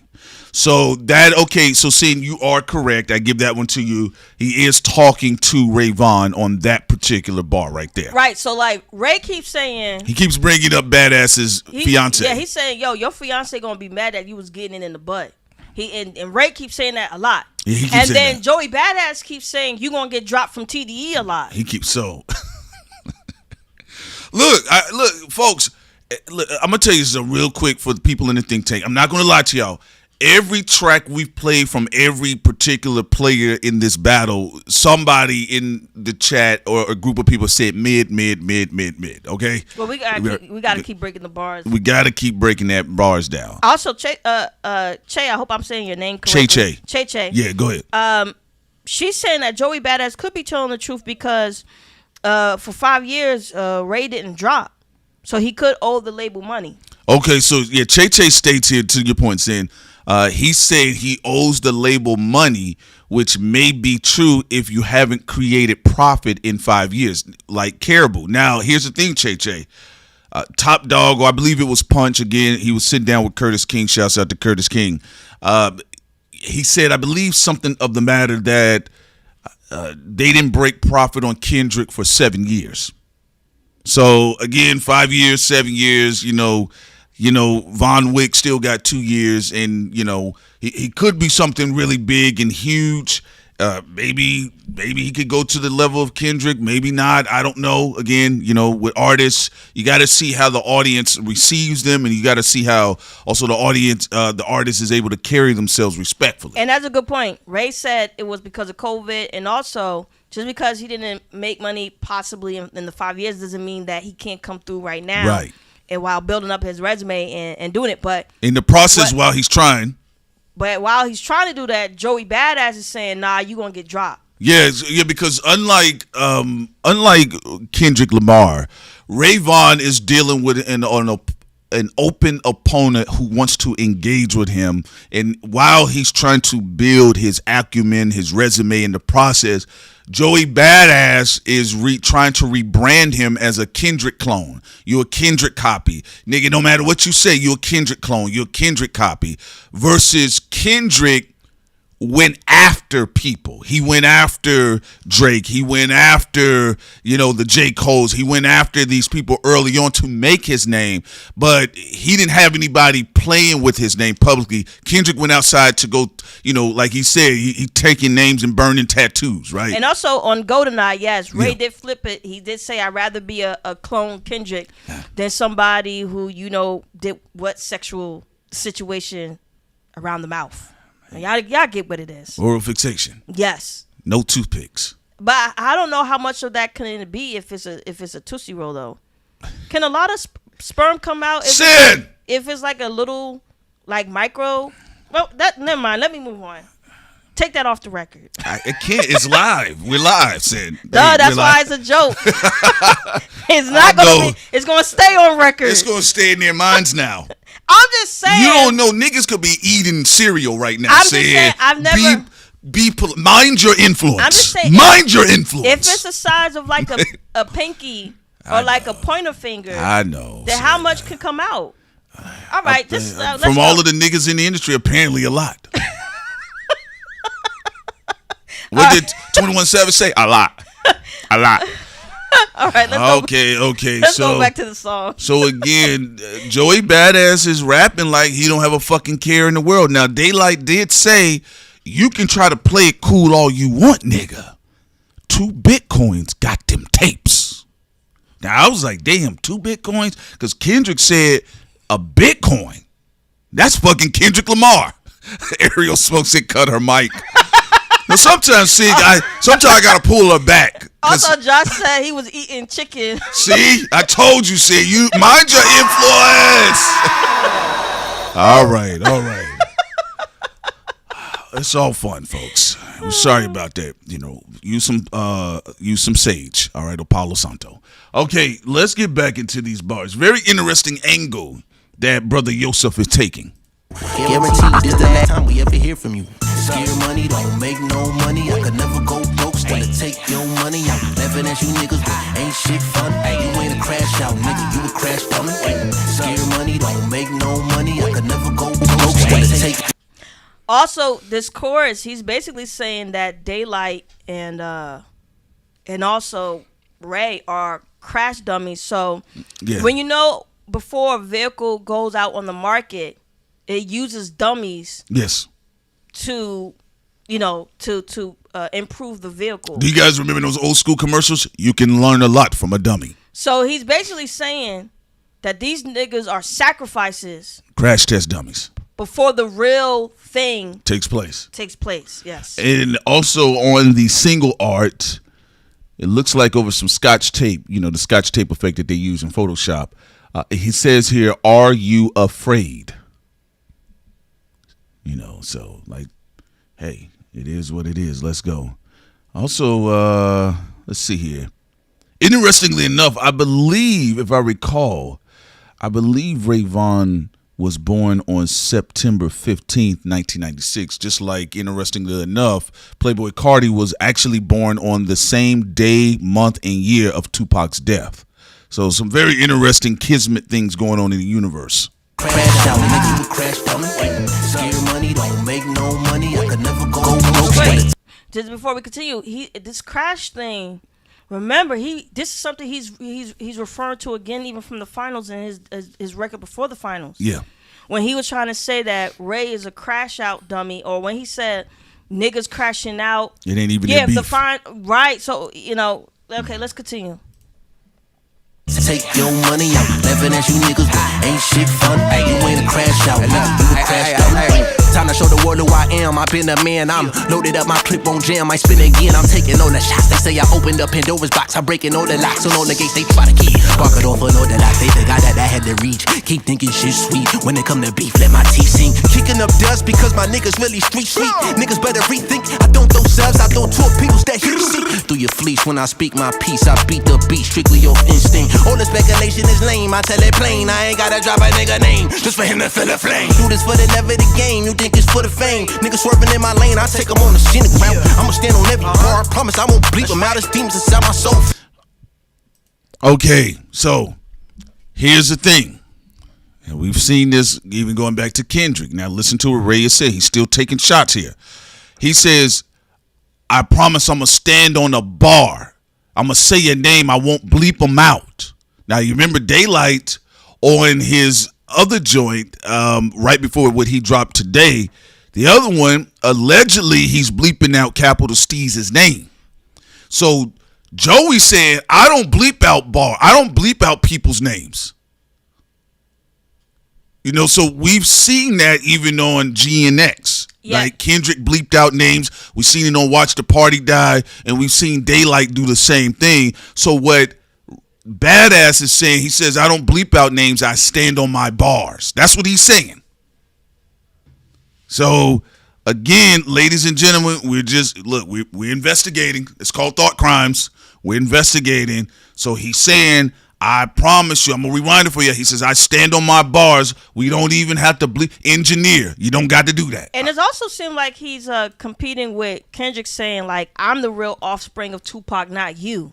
Like this competitiveness of, like, that's why he keep mentioning TD East and all this other shit is like, I'm the one who's going to make this come into fruition of the West marrying the East.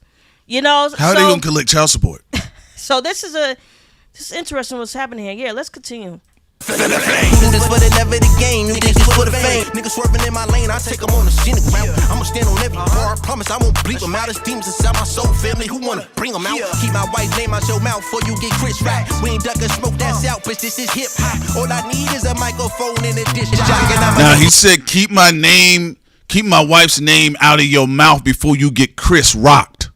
Remember, now, Will Smith famously said, keep my wife's name out your motherfucking mouth. And, you know, after somebody say, how tall is Joey Badass? He look like he got some height on him.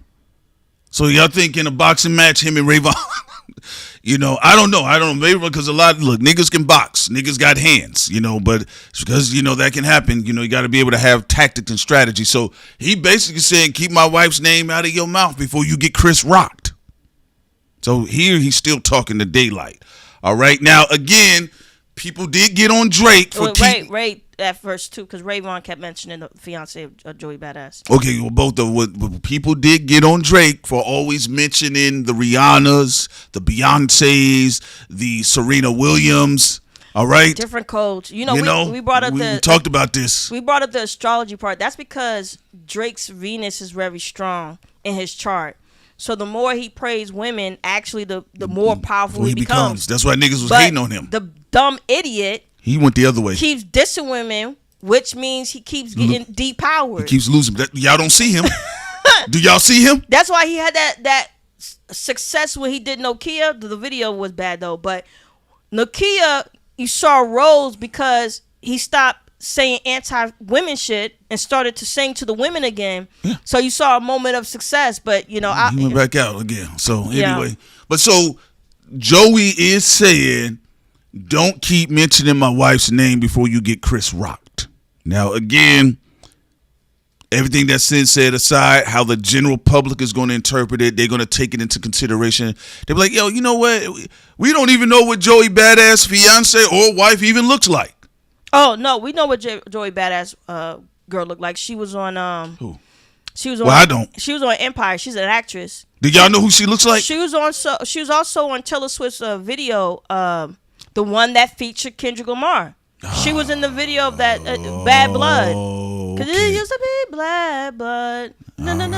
Yeah. So what Joey's saying, don't keep mentioning my wife's name. Now remember, Pusha T had to come all the way outside with the Virginia Williams line. Now again, Tupac set the precedence on this with the whole Faith Evans thing. So let's get back into it.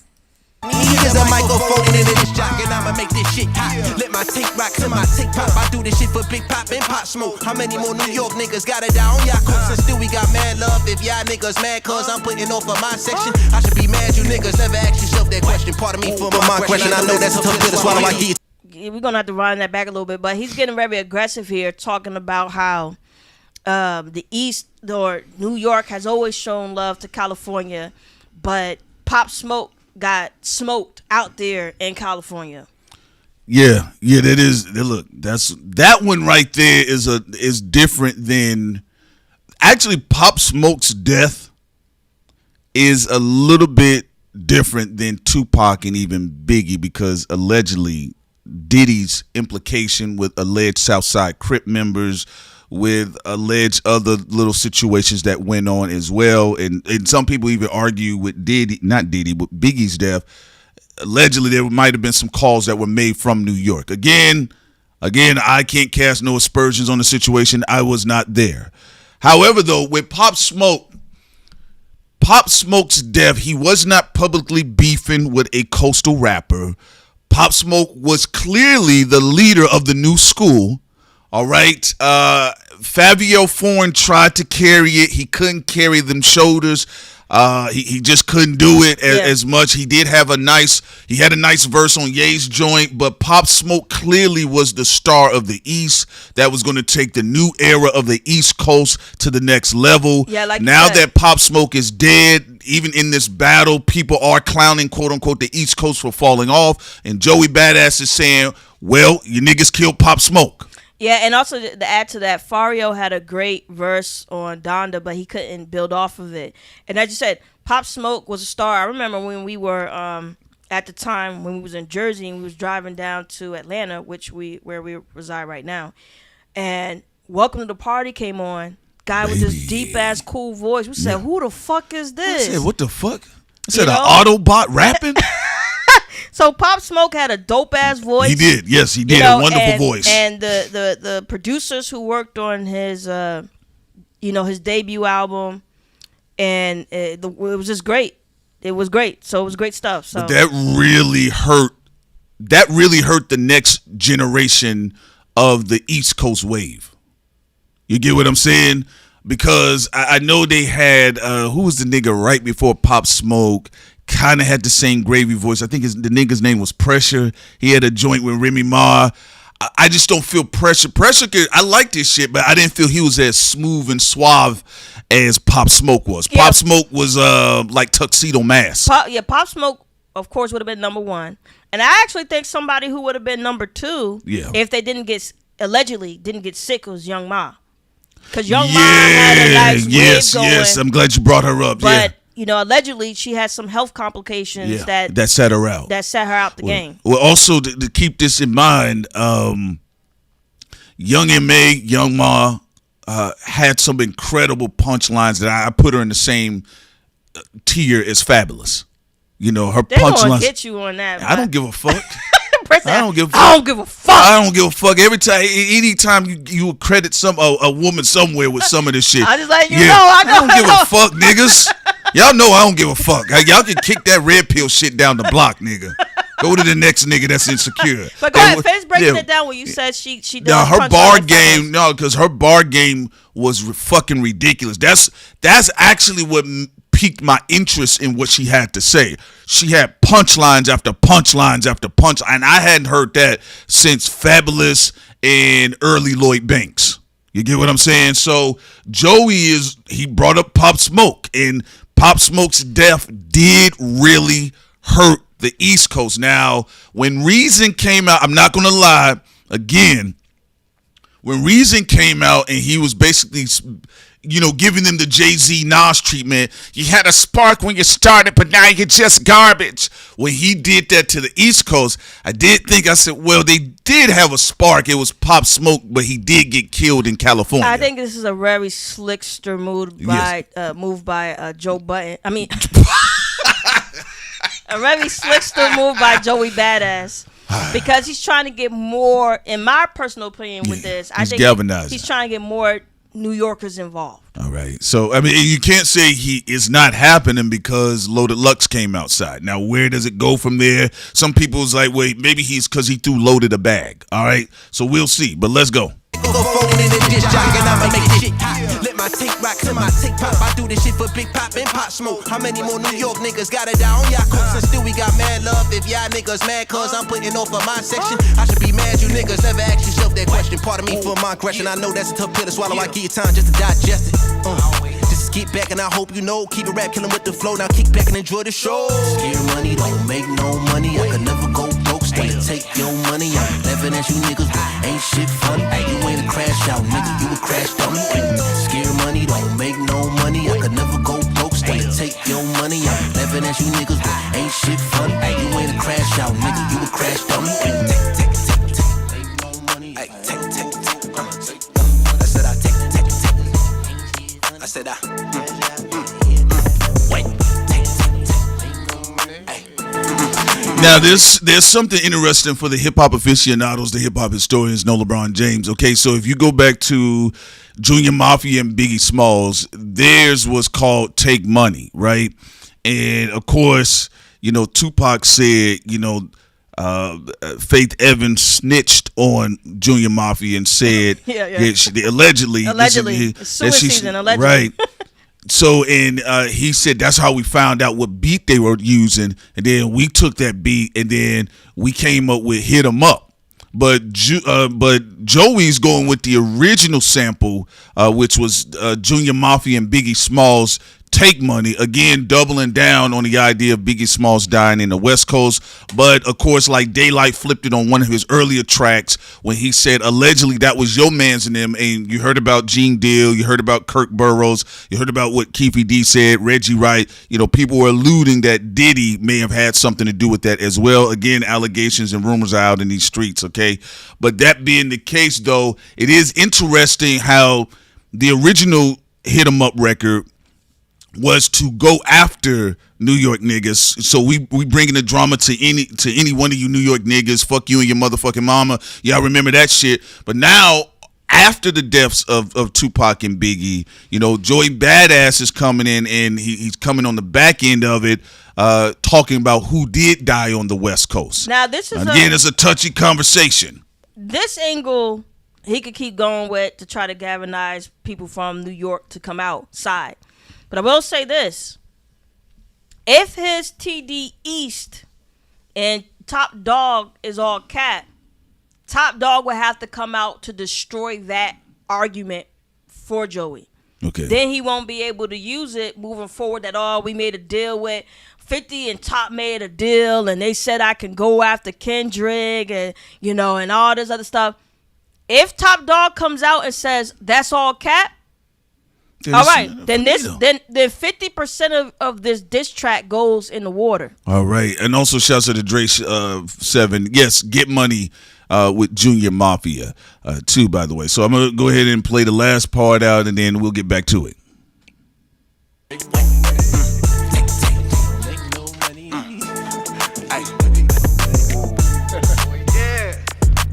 Niggas know what time it is, man. Come to TD East, nigga.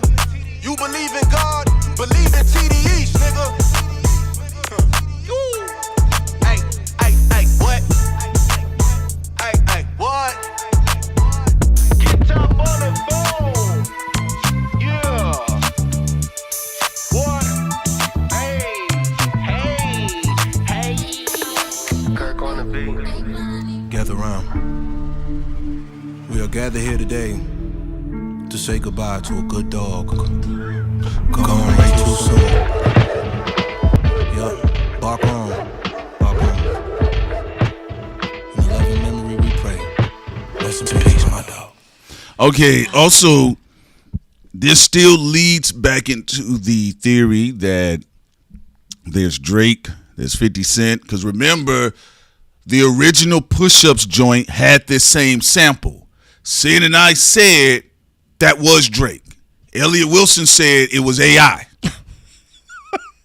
When we heard that leak, we said that's Drake. We said it was Drake, and I was like, having your battle lead with a leak, soft launch, as you said, in a soft launch is not good. It's not good. It doesn't indicate confidence. But at the time, the original Push-Ups joint, you can find it on the internet somewhere, had this same sample. And we did said that this was a possibility in the video that I know people was hating on.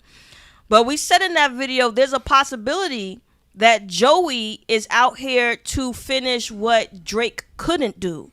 Because Prince brought up a great point. This whole Biggie Smalls, Lil' Kim, Get Money was one of the first angles that Drake tried to come out with. He tried to, but he's from Canada. Joey's from New York. Shout out to all the Canadians that listen to the show. Yeah. All right. So, look. There's some dustiness in the room. So, Daylyt came outside with his Spawn Serial Killer track. I like the track. I think, he's activating and using his arsenal where he can do the dirty work. But Joey flipped it. Is like, yeah, you're doing the dirty work because you're the crash dummy.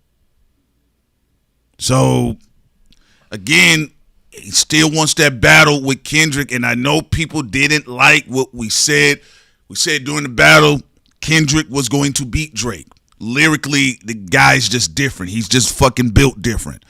But we did say when Joey entered the room, we cooked him with them beats, though, right? But we did say, I did tell you guys, I know Joey is a bit of a tougher stake than people are giving him credit for. Again, the mismarketing of Pro Era, maybe the management, maybe New York at the time, they was too much on the drill scene that they didn't want to hear any classical traditional NYC MCs like Joey Badass. But if you've listened to Joey Badass catalog, he's a lot more dangerous with the pen than people give him credit for. And some people are finding out right now, they're like, bro, Joey can really rap, when they heard him on the Red Bull freestyle and him going back and forth with Daylyt and Vaughn and even Reason. And Joey says, look, I don't give a fuck who I got to battle. I want to do what I want to do.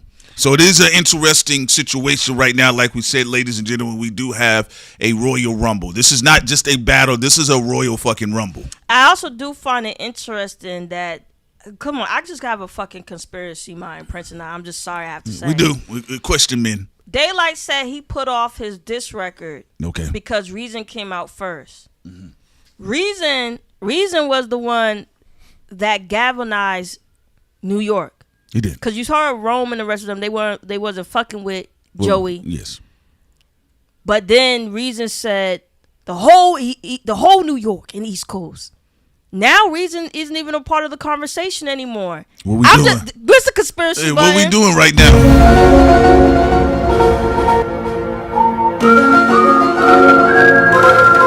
What we doing? This smells and has always smelled since we talked about 50 being behind this as well. Allegedly. Yeah. This smells like a setup.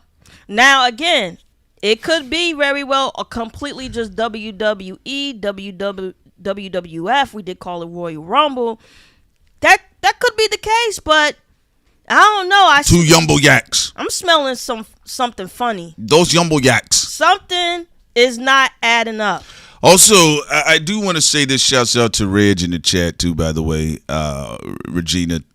Listen, this is what I'll say. Yes, Kendrick is doing a hell of a job. Kendrick and SZA are selling out stadiums right now. The GNX tour being on the Billboard. You said, where's Joey's work? I want you guys to understand something here. You guys got to understand, Kendrick is not strictly a pop star nigga. That is a fucking MC. And if you keep dismissing the visibility of the noise that this Royal Rumble is making right now, you're also besmirching the credibility of that MC, that competitive nature that's in Kendrick Lamar. This is why he's a dangerous nigga himself. Just because that nigga's on the Billboard, he still can cut niggas up on the microphone. So you know damn well that this nigga's paying attention to everything that's happening right now. So I get it. You know, Luther is cool, is nice, but don't forget that motherfucker is still an MC. Yeah. And that's why I said this is where the hip hop niggas need to learn to speak up a little bit more and a little bit more clearly. I don't mind the pop fans and the SZA love making and the Netflix and chill sex soundtracks. That's dope. But don't forget that motherfucker that's on the GNX tour right now is still a fucking MC. And you know goddamn well that nigga's paying attention to everything right now. All I know is that before Reason, Joey couldn't get no help. And after Reason, Joey has a lot of help. No CJ Fly. Leave. Let's leave that brother's lips alone. All right? Let's leave that brother alone right now. Reason gave a reason. You think he gave a lob up? He gave a alley fucking you. Yeah, you said it was an alley loop. Yeah, because look at nobody say, well, Joey Bada's got to respond to Reason. Yeah. Ain't nobody saying that. Reason came in like a thief in the night, and then he leaves and disappears. I don't know. Now, shouts out to Eugene. No, Kendrick is not on the clock. He's the fucking heavyweight champ. He's not on the clock. What he is doing, he's watching the nigga spar right now. He's not on the fucking clock. That nigga's on tour right now. You heard what Joey Badass says. He said in his diss record, if I have to fight a couple bums to get to the king. So remember, Joey has to, again, as we stated before, he has to defeat Daylyt and Ray. And also, you know, AZ's in there now. Yeah, AZ Chike. You know, he Mr. Chisel himself. Yeah, game time and everything, right? In order for there to be a possibility of a battle with Kendrick and Joey Badass. Yeah, I want you guys to understand something here.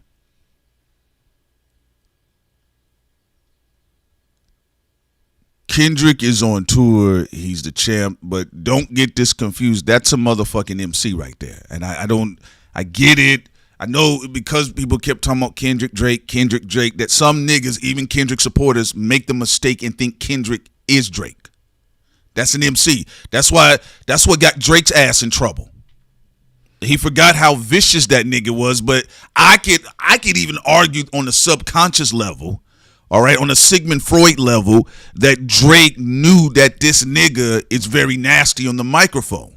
Now, you can't no longer say that this is a non-issue because everybody's talking about this right now. Not only that, if Kendrick responded to Big Sean at some point on The Heart Part 4, Joey Badass is making a lot more noise than what even a sub of Big Sean was doing back then. I want you to be clear about that. Now, am I saying someone is obligated? No, because like we stated before, there's levels to this shit. And Joey said if he got to fight a couple of bums to get to the king, that's what he'll do. But you have to be out of your mind to not believe that nigga that's on tour right now is not aware of any of this shit right now. This is not Drake we're talking about, and you can't even use that Drake line on Kendrick or even with Drake, because Drake himself, despite questionable literacy allegations, he was paying attention to every fucking battle that was going on in rap music. And also, you got to be careful. Being a fan of somebody, you still... Nah, something ain't adding up here. No. Yes, Joey Badass is a fan of Kendrick. He don't hate the nigga. But so have a lot of people who wanted to take the heads off of somebody they admire. It's called competition. We remember, like, there are a lot of people who admired other people who had great skill sets who wanted to take that person out to prove that they have the better skill set. Jay-Z admired Nas. And still went at the Nas. Okay, Kendrick told Drake, I like Drake with the melodies. I don't like Drake when he act tough. So it's like, not about that's why I said the people stand being a fan of each other. It's about what's really going on here. Yeah, and again, it's okay. Like, that's what I say. I think fan clubs are fine. I think sometimes they're funny, but sometimes they're like cloudy piss. All right? It just ruins everything. So it's okay to have an open conversation about the possible dynamics of these MCs. Let's be real. There's not one trash MC that's involved in this battle right now. Right now. There was a couple of bums who tried to come in. Somebody put that other stuff, CJ, and that shit on our radar. I didn't know nothing about that.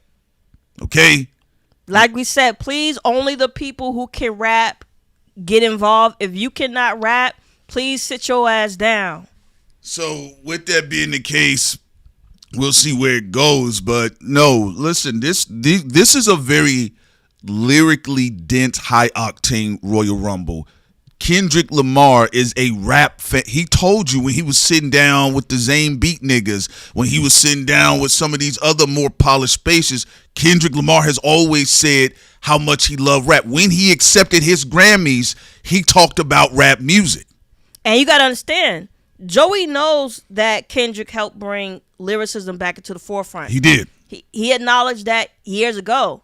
But also listen to what Joey's saying now. I acknowledge that. But I want to be the nigga seen at the top of the mountaintop. And he also saying, I want to be seen as the nigga that unites the West and the East after all this is done. This is TD East. You know, there's niggas from TDE working for me, 50 and Top Dog talking at parties and breaking bread and all this. This is what Joey's trying to say. I'm that guy. That's what he's trying to do right now. Now again, you know, listen, look, this is what we're saying. Look, I'm just telling you all. So, yeah, thank you, thank you, Fries, thank you, Shasha. Y'all read Fries' comment, you know, and I do want people to understand that. I get it, but I think this is why people didn't understand how nasty Kendrick Lamar was going to go ahead and get in the battle with Drake. I knew. Sin knew. I said, oh shit, Drake about to get his fucking ass embarrassed, right? Remember, because Kendrick knew that Drake was a setup and he still smoked Drake. He still smoked that nigga. And I want to touch on that, what you said, what Fries is saying in there. And I thank you, brother, for saying that in the chat. Come on now. Let's not get cold feet, niggas. Kendrick knew that Drake and whatever and all the stuff that came with Drake was a setup. Mm. He knew about 50. Why do you think gonna squabble up? 50 deep, but it ain't deep enough. He will respond to Joey Badass if Joey Badass can get past Daylyt and Ray. Kendrick isn't scared. Now, yes, Joey Badass is trying to paint the picture that Mr. Candyman won't come out even though I said his name, but that's what he's supposed to do because he's trying to get the king out to battle. But just because it's a setup, I've not been seeing this. People saying this on. I mean, we said it was a setup a long time ago. Mm-hmm. that doesn't mean Kendrick will not respond just because it's a setup. Because the Drake shit was a setup, and he still responded. Still cook that nigga. Okay, so people being all scary and shit. No. Kendrick is paying attention to all of this again. Now, do you believe in death row? Now, if Joey loses to Daylyt and Ray, then it's a wrap. Then it's over. He might catch a sub somewhere, but it's a wrap. If he catches a real critical L, but again for Daylyt and both Ray Vaughn, as I stated before, you guys got to really understand who Joey Badass is. Now this is if it's all Royal Rumble. Like if it ain't deeper. If there's nothing serious going on behind the scenes, because if something is serious going on behind the scenes, then it changes the atmosphere of all of this. But if that's not the case, it is what and it this is just a industry corporate hostile takeover setup, hostile takeover competition, then Kendrick is going to do what he's going to do. But how 50 Cent has been moving. Joey Badass and how certain people on the East Coast has been moving. Even how the podcasters are kind of now changing their conversations concerning Kendrick Lamar.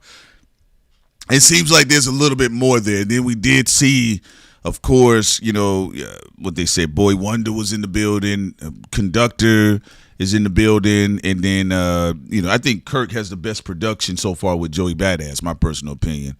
But again, ladies and gentlemen, I think even some of the hardcore pro Kendrick fans, I think y'all don't understand the nigga. That nigga's an MC. That's a fucking MC on stage that he has an incredible, diverse pen game.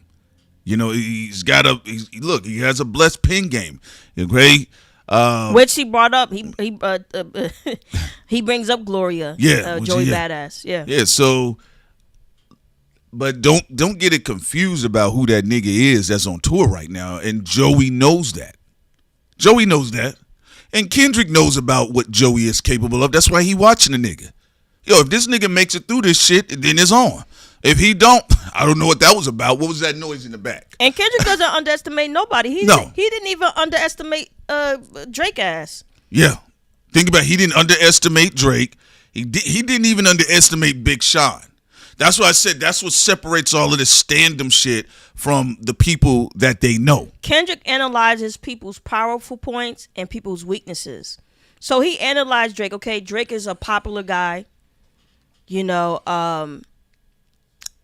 somebody that if he's losing just by a little bit, he could still win because of how people perceive him. How they perceive that nigga. So that's why Kendrick beat Drake to the ground where he couldn't get back up at all, so nobody can spin it. Because you got to remember, with Drake's aura, people spin things for him all the fucking time if they can. Yeah, they'll if somebody is a 10 and Drake is a 9, they're gonna turn Drake into an 11. That's what they're gonna do. So that's what they do.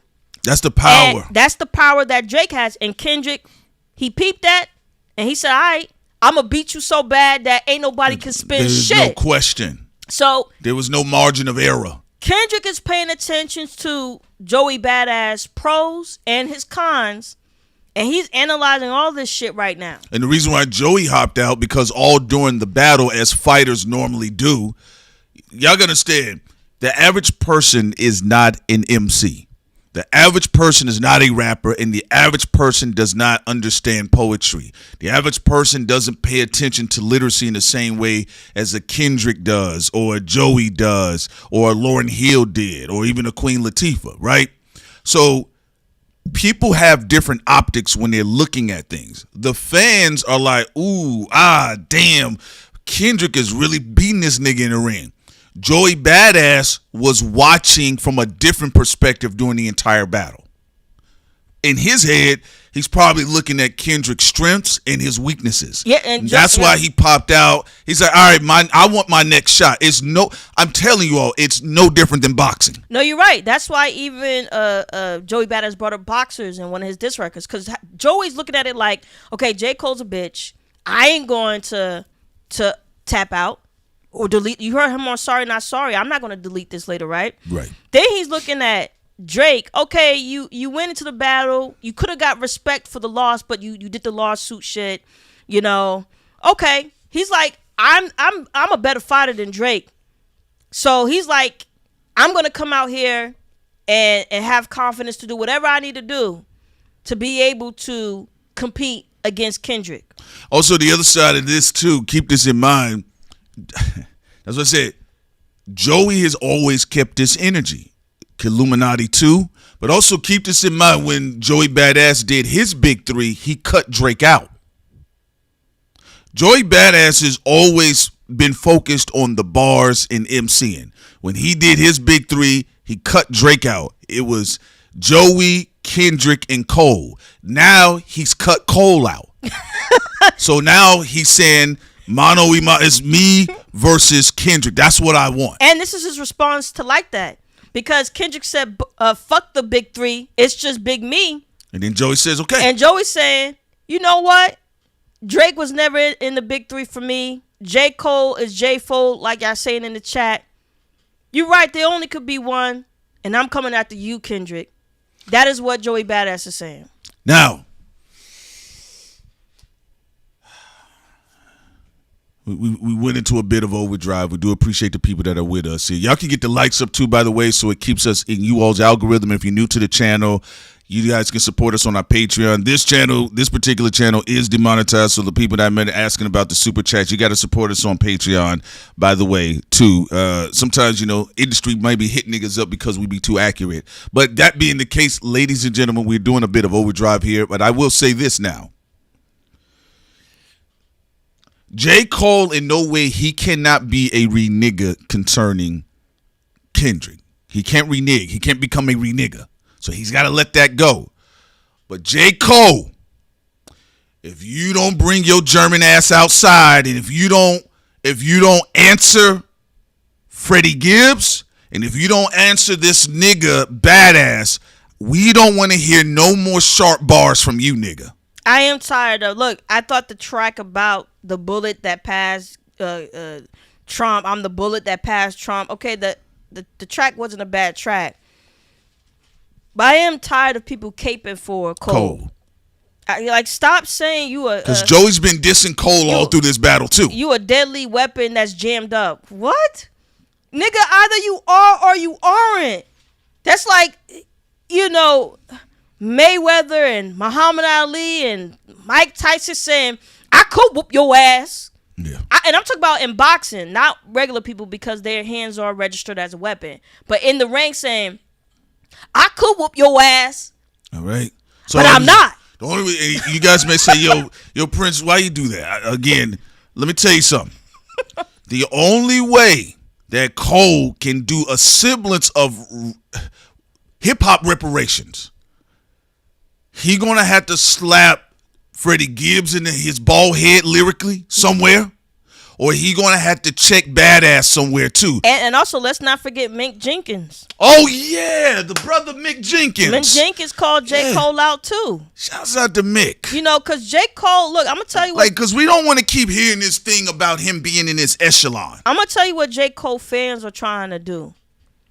They're trying to wait for everybody else to fail so they could lie about J. Cole's legacy. See? Say he was the chosen one. J. Cole was always the truth. It's just that he was a deadly gun that wouldn't shoot. Even that bar about the bullet that went by Trump's ear and missed. Again, I'm just saying it did. That thing that happened with Trump, it did make a bunch of people angry because they wished something happened. Just like they wished something happened with J. Cole in the battle. So you still pissed off people. And you still have a lot of J. Cole fans and people who... And look, I don't have nothing personal against J. Cole. But he can't come out here with no more of these sharp bars anymore. He does have a campaign that is seemingly, allegedly, where it seems like people are still trying to say he is better lyrically than Kendrick. It's just that he doesn't have to show it or prove it. Yeah, but the reason why I bring it, because he can't. Cole, there's nothing Cole can say in regards to Kendrick Lamar. You had conceded in the fight. You took a knee in the fight. Kendrick hit you in the gut. You took the knee. The knee hit the tarp.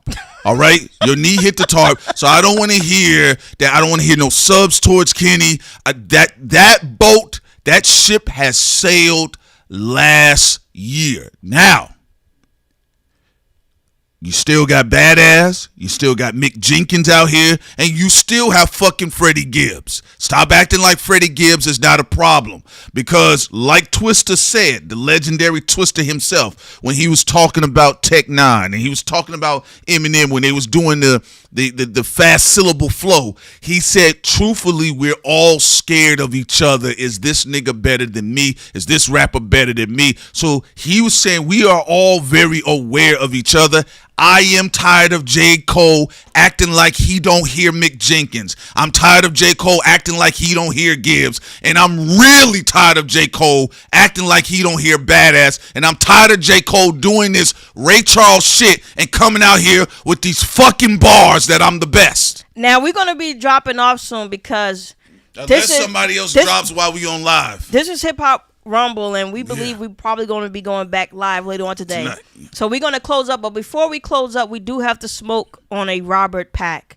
Oh yeah. Can you please bring that bum to the forefront? RG3. Let's put this nigga on. Bring this bum to the forefront. Now, then to being able to read the expressions of a person and know their intent, know their character, know their perspective. But he does understand hate because I think he also understands the hate of self. When you look at the play, which is all we can speak to as professionals, all we can speak to as analysts. Angel Reese pushed one of her teammates. Caitlin Clark had a hard foul, which is part of basketball. I feel like it was assessed correctly. And Angel Reese's reaction is the sort of reaction you get in a situation when you feel like you took an intentionally hard foul. That's competitiveness. That's rivalry. That's not hate. And so now, though, when RG3 jumps on to the hate train or to the angry train, and now follows along with what we saw from Keith Olbermann, what we saw from Dave Portnoy, as they poured on to Angel Reese to make her the villain in Caitlin Clark's heroic or hero story. Right. The one thing we know about RG3 is he's not having conversations at his home about what Black women have to endure in this country, about what young Black women and athletes like Angel Reese have had to deal with being on the opposite side of Caitlin Clark's rise and ascension into stardom. Now, when you look at it, I think A'ja Wilson is the face of the league. A'ja Wilson is the best player in the league.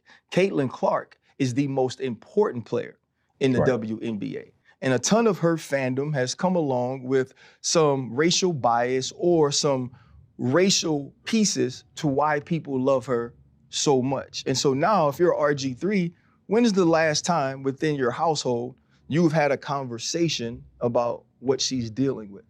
You haven't been able to do that because in both of your marriages, you've been married to white women.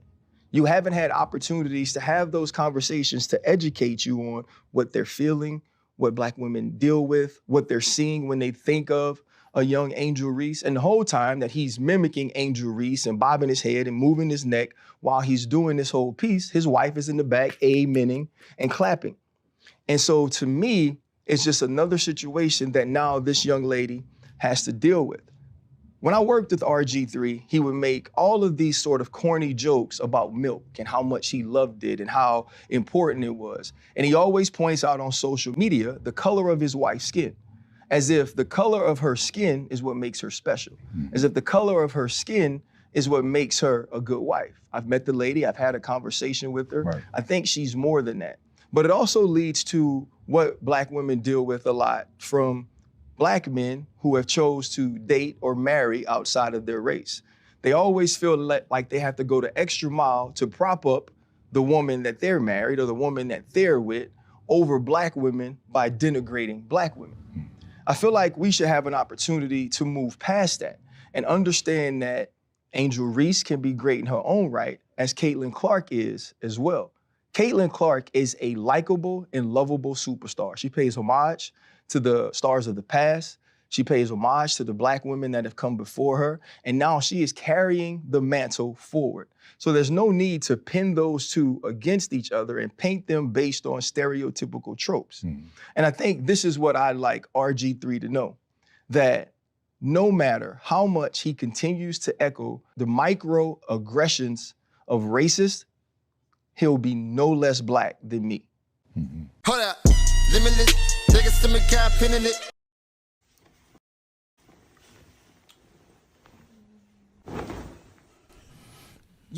Okay, hold on real quick. Let me run that skit back. Yeah, run that skit back. Did y'all see that? Run this bum back. Okay, RG3. Let me put this on the screen real quick. Okay.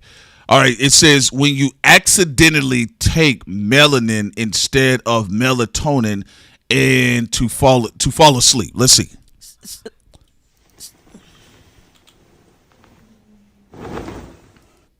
Okay, so you come up as what? A guy in a dress? All right, now this is pathetic because just to let y'all know the background, criticizing Angel Reese on some basketball shit is fine. This is how you get people to come to greatness. You know, Angel Reese did okay, but she could do better on the floor like she did. We saw her freshman year debut where she was killing it last year. And Caitlin Clark is a phenomenal talent, right? So this Robert bitch basically went out there and said that Angel Reese hate Caitlin Clark beyond basketball, right? And he had his wife clapping in the background, and he was trying to be like uncooked he was pink chicken meat in the background. All right, and then I'm gonna be honest with you. And he was in the foreground, basically talking all this shit and waving his body like he's a black female, because you see he likes to cross dress anyway with this fucking skin. It's more like he's just being a bit queer. It's more versus a black woman. He's quick, so clearly she's strapping him down at night. All right, so allegedly. Yeah, so they got this whole thing about Angel Reese and Caitlin Clark and all these guys cutting up right now. Let me run this here because now he's going to be responding back to Ryan Clark. Shouts out to Ryan Clark for doing the damn thing. Excellent commentary. We're going to run this quick and then we're going to tell our points. Yo, what's up, everybody? It's your boy RG3, and I just wanted to get on here and talk to you guys because there's been a lot of buzz, a lot of conversations about my sports take that Angel Reese hates Caitlin Clark, which was purely based in basketball. But I think all of you know there's a line in life that you just simply don't cross. Wives and children. Y'all see the what I put up there? Read his tweet and tell me if he kept it basketball. All right, let me see here. Let me get rid of the flames 1 second. Let me get rid of the flames. All right, it says here, after watching Caitlin Clark, hold on, let me do this. After watching Caitlin Clark's flagrant foul on Angel Reese and the aftermath, there's no way Angel Reese can continue the lie that she doesn't dislike Caitlin Clark, because we know women are emotional. All right. He continues on here, says, I know what hatred looks like. Angel Reese hates Caitlin Clark. Not some basketball rivalry either. Not some basketball rivalry hate either. He says hate. So he's basically trying to paint Angel Reese as the Ku Klux Klan. Pretty much. You know, it's always these walnut faced niggas. It's always these dumb looking niggas. These niggas right here. It's always these walnut faced. Look at this nigga. Ain't a brain cell left upstairs. All right. You know, and my thing is this. What is with some of these niggas in this shit with Caitlin Clark and Angel Reese? It's a fetish. Like, nigga, if you like Caitlin Clark, just say you like Caitlin Clark. But don't talk about hate. And we didn't watch, people didn't see Charles Barkley hit Shaquille O'Neal in the back of the head with a basketball back in their day. Let's not act like Shaquille O'Neal wasn't tomahawking his opponents out of the air. All right? Let's be real about all of this.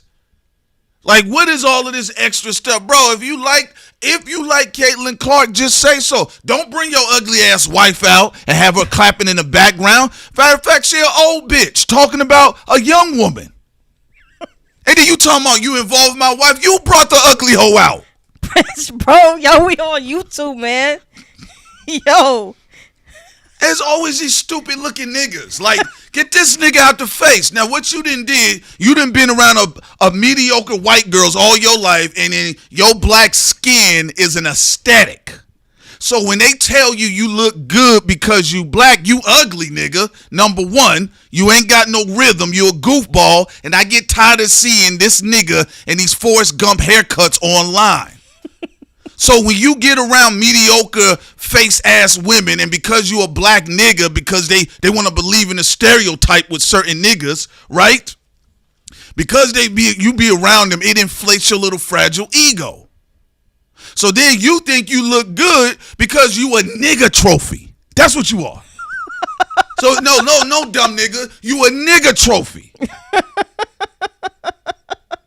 But it's always these fucking stupid looking niggas. They all got the same fucking dumb look in the face. Look at him. He a glassy eyed nigga. They gonna talk about you bring my wife. Nigga, nobody knew what that ugly woman looked like until she was sitting on the court and she clapping in the background like some fucking slave play. She was doing it like it was some race play. Yeah, get that black bitch. Get him, honey. And half the time feel insecure about black women. Let's be real, nigga. How about this? Your wife is jealous of Angel Reese. Oh, you should get cooked on social media, nigga. We tired of you. We tired of you and that hole in that soul of yours, nigga. That insecurity. You got daddy on your shirt, nigga. Who is your daddy? Bro, I'm like, I can't even fucking watch the WNBA without all of these weird niggas popping up. I agree. Y'all have soiled the game so much. Last year I had Angel Reese, I had Caitlin Clark, a lot of these people's jerseys. You know, I was also excited about Paige coming in this season, being drafted in for her freshman year of the WNBA. And the same old hoes from last year that was trying to destroy the WNBA, and also the fun that we were having. I like the women having different attitudes and personalities, and these race play bums keep trying to push their agendas through the WNBA. Yeah. You got that slave wench on the couch clapping because you being a good performative monkey. Staring at the back of your dirty neck. Yo, embarrass these niggas. Stop trying to have dissertations with them. Respect to Ryan Clark. He got his own platform. He got the professional sponsors, so he can't go in the trenches. But we don't have no professional sponsors. So we could go all the way in. And then look at this stupid shit he got on his shirt. What's that? Is that cracker hands and nigga hands? This nigga, and I didn't seen this goofball before. I never liked this nigga. Never. I didn't give a fuck if he did make a good play on the field. Fuck that nigga. These niggas are weird. They strange. Him, Rob Smith, Clarence Thomas. It's all of these niggas, and they got the same demon on them. I'm tired of these niggas. Then y'all done got hung up on Caitlin Clark because white people over there. Newsflash, everybody's watching the WNBA. I'm tired of this. It's a funny looking nigga. Let me finish. Let me let him say his shit.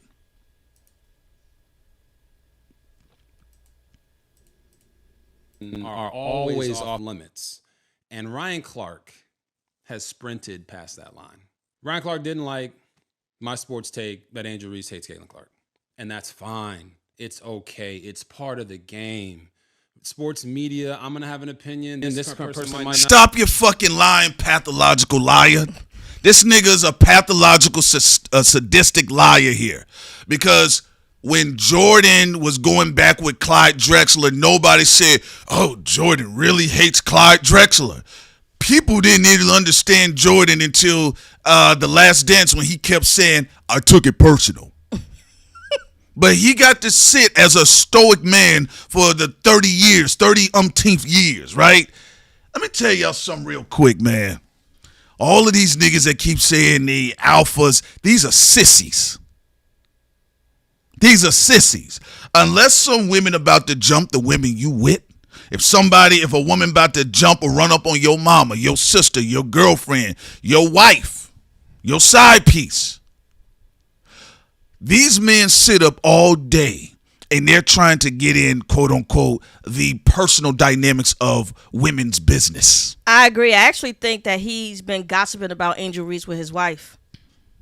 That's right, honey. I don't think they've been keeping it basketball at all. And if you think Caitlyn is top 3, number 1, there's no issue with us about that. See, the whole point is they're not making it about basketball. Caitlin Clark is amazing. Look, all of the men that have been mostly vocalizing their disdain for Angel Reese or their support of it, they all have it's all sissy talk. I agree. It is. The women they don't like it. The women don't like it. Did you hear that? The guys, the women that watch the WNBA ain't even got into. I ain't watched no woman covering the WNBA talk about no tea. The niggas talk about the tea the most. Now, it wouldn't be a problem even if he said it if we already don't know this weirdo's behavior. This nigga's a weirdo. He said, he brought my wife into it. She was sitting on the couch, nigga.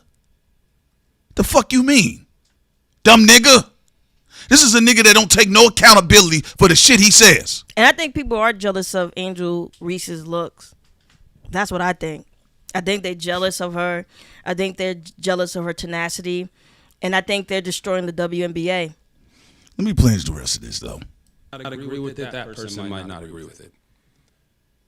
But what you don't do is turn around and personally attack me and my family just because you don't agree with a sports opinion. Get away from these confusing, lying, stupid ass niggas. I want to be clear. Yo, when y'all see people that act like this is weirdo behavior. You personalize everything, nigga. You always make it about milk and race.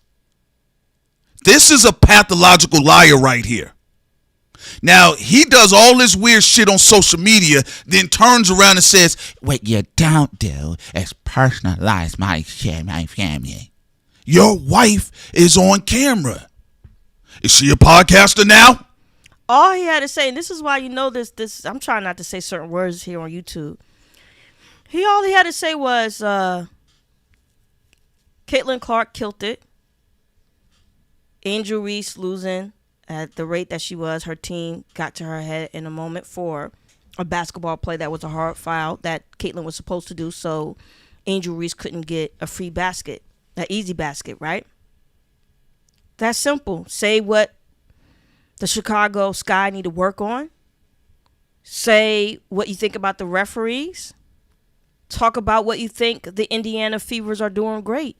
But no, you had to be a gossiping bitch, and you tried to put politics into this and say Angel Reese hates Caitlyn beyond basketball.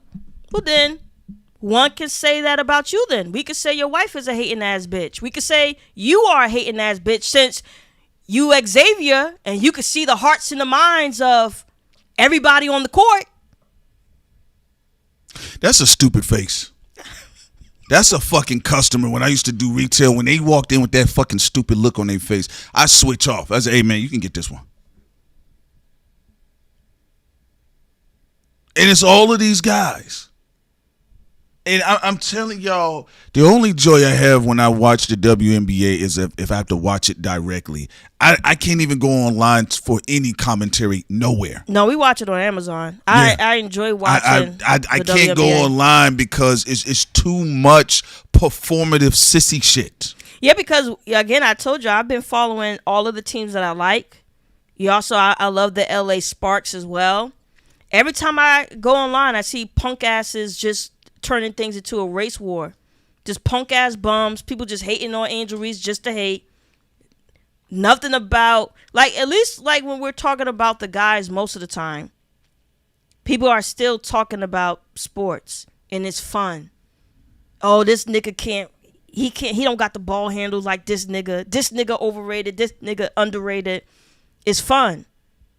Online, they're just doing race play shit. That's all they do 24/7 with the WNBA. Race play shit. Nothing else. So last year, when when Caitlin Clark got pushed down, people said, oh, she's being attacked by black lesbians. And I see stupid white folks online. She's standing up to black lesbians. Newsflash, white lesbians are fucking the black ones too. Most of the league is gay. Bro, what you talking about? The white and the black ones. What you talking about? Who are you? Who are you when you looking at athletes on the court, you thinking about their sex, unless you're attracted to it? When I saw Caitlin Clark push Angel Reese down, I just thought they were just being aggressive with each other. There was nothing else I thought about. Same. I saw the game. I said the Chicago Sky needs to step it up. Angel Reese needs to step it up. I said Caitlin was phenomenal. She did a hard foul. So Angel couldn't get an easy layup. I didn't see it. We just kept the basketball. And at first we saw other people keeping the basketball, but then this bitch came out, other hoes came out, and then, trying to make it more than what it really is. The league, you have women, some of them that are quote unquote straight. Then you have the league, you have some of the women that are bisexual, and then you have the league where you have some of the women, they just do the women thing. All right, either way, so what that it's a queer environment. Most of you niggas are queer and weird anyway. You got some type of strange sex that's weird to someone else. I am tired of seeing this nigga's face. I know that they're propping him up to try to make him a staple somewhere. He's an unconfident, insecure nigga. He ain't gonna make it in media. He's too insecure. Where's his wife now? He turned into a Karen, dark-skinned Karen. After they didn't cook your wife and her dirty feet, you got her off the couch. You ain't gonna make it. You and your Dragon Ball Z action figures in the background. All right, let me go ahead with this glass-eyed fool. That is purely based off the sport. I didn't make it personal. But what that really shows is just how low of a person Ryan Clark is. But Ryan. So wait a minute.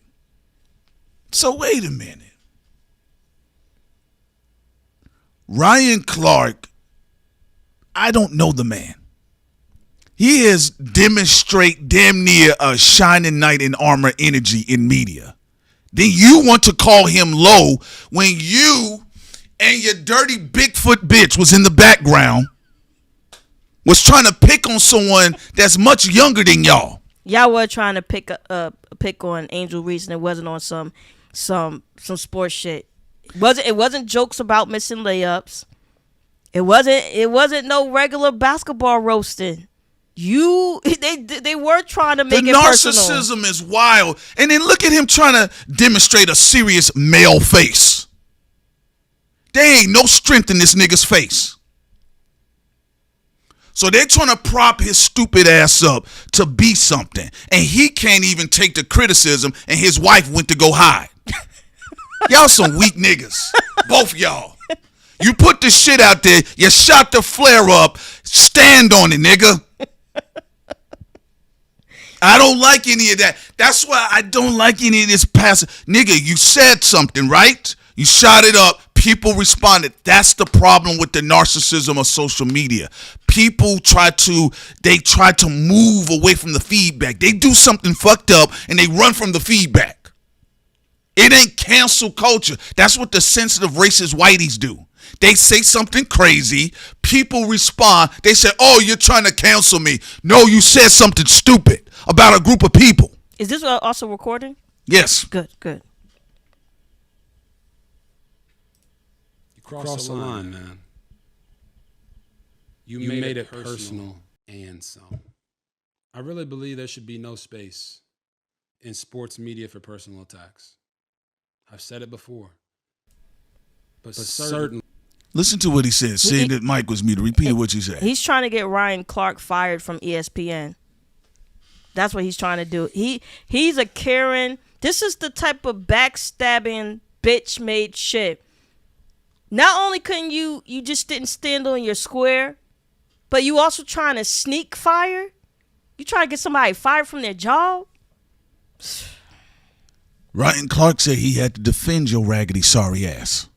Yes, he did. Ryan Clark said back in the day he used to try to protect your corny ass. He said you got a noodle for a backbone, nigga. With daddy on the shirt. And I hate he's trying to talk low because you trying to appease them white neighbors. Nigga, don't nobody like you. Nobody but you and that woman in there and probably your kids, nigga. Those only people who like you. Nigga, don't nobody like you. Your face stupid. And I'm tired of seeing this energy from these niggas out here. Shannon Sharp said something stupid about the WNBA. Or I thought y'all didn't need men. Found out that nigga talking to a 12-year-old. Shannon Sharp did disappoint me with that because I'm like, what does your personal thing with women have to do with the WNBA? The WNBA never said they didn't need men. They always been saying they want men to watch their show. So like he brought his personal issues, and because the WNBA has a lot of black women in the league, all of a sudden it's because they said they didn't need no man. The WNBA never said that goofy shit, dumb nigga. They been said that they want men to watch their show. The WNBA, the sport, they want them to watch. They want men and women to look at their skill sets and appreciate what they have to bring and appreciate the storylines and different things like that. So why the fuck would you even say that? You bringing your own personal issues into a sport because you have issues with women behind the scenes? I mean, like, if you want to make a separate show and talk about your issues with women, fine. But I don't know why you merging that shit with the WNBA. Doesn't make any sense. I'm so sick of this thin-lipped bastard. And you know what? The reason why you got to do this is the vessel. There's a spirit here. I get tired of niggas thinking, or if I go and sacrifice black women publicly, white folk gonna love me, or I'm gonna feel good. They still not gonna like your black ass. In fact, the secret is white people actually like people who are authentic, just like any other group. Period. All right. So let me hear the rest of this bullshit he got to say. Personal attacks against wife and children have always been off limits. Ryan, hey, fucking dust face nigga, who talked about your fucking kids? Nobody.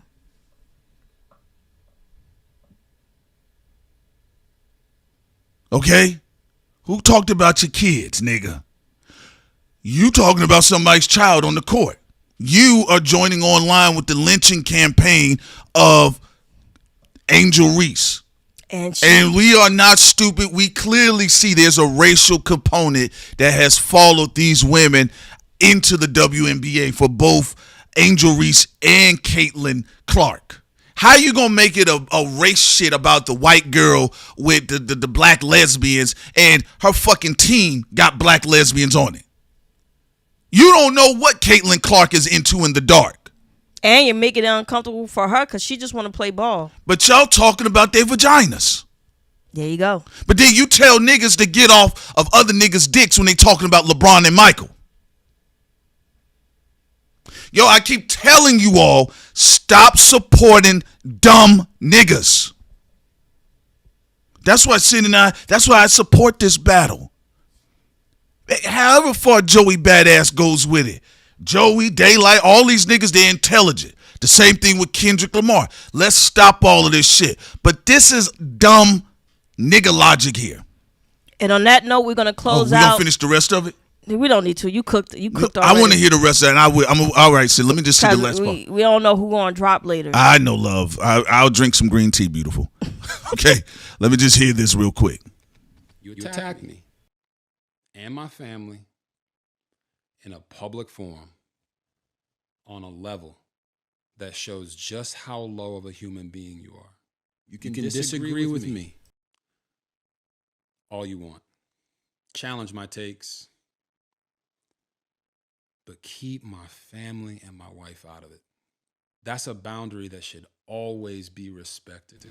Man, all right, so now I get it. This motherfucker's a lying, pathological narcissist that's clout chasing, and he's trying to build his ass a black MAGA career. And the MAGA niggas right now are shooting at Elon Musk. Newsflash, bitch ass nigga, you're late. Elon Musk had to go higher because they burning his cars up. So how you gonna take your thirsty ass over there? You're late, nigga. You should have did this 8 years earlier. All right, so look, I'm not in support of this bullshit. I'm tired of the black ones, the white ones. I'm tired of all this hypersensitive shit surrounding Angel Reese. She does what he does. Shouts out to Angel Reese. Shouts out to Asia Wilson. Shouts out to Caitlin Clark. Shouts out to all of the beautiful sisters, white and black in the WNBA. Shouts out to the fans that support it. Fuck this nigga here. He clout chasing. This nigga out here being a beggar Vaughn, and he's late. Don't nobody want to support your career, nigga. Right now, if the companies are not sure what they're about to do with Shannon Sharp, and I think Shannon Sharp acts stupid at time, nigga, you don't have a third of that nigga's charisma. Don't nobody want to see your punchable face, nigga. All right? So we're going to leave it on that note. And we're going to close out to the King of New York. You're just going to have to rewind it back. We're going to close out to the King of New York right now. All right. So I'm getting up out of here. That's enough. I don't want to go into overdrive because y'all know me. I'll go into overdrive on this shit. We love y'all. Y'all take care. Peace.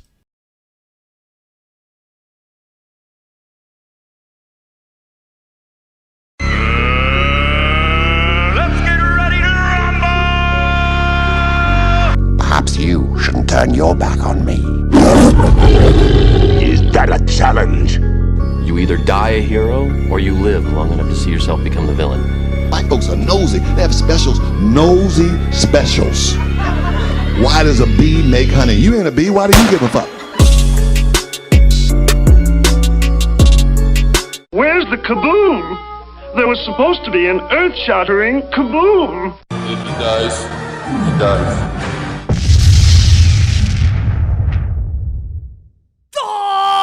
Crimes! I don't fuck with no new hoes. I'm from Mexico. Fuck that really in the hat hole. Bitch, you going slow. I'm the new nigga out here. Straight from Mexico. I be knocking niggas out like I'm no.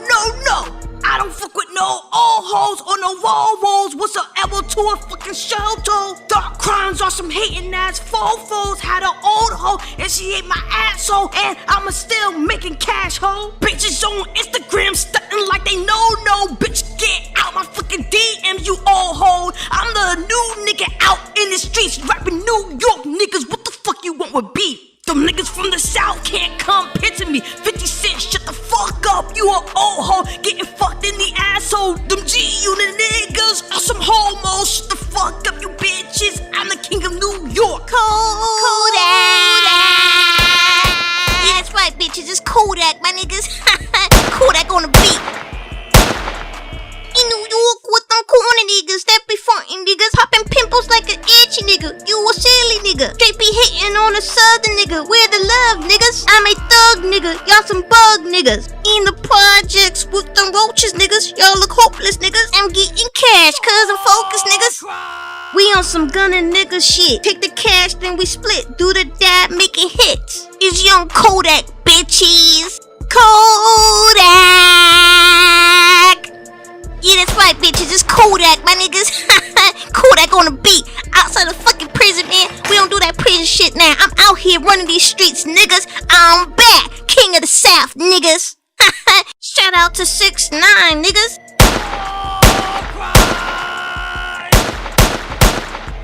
Where's the kaboom? There was supposed to be an earth-shattering kaboom.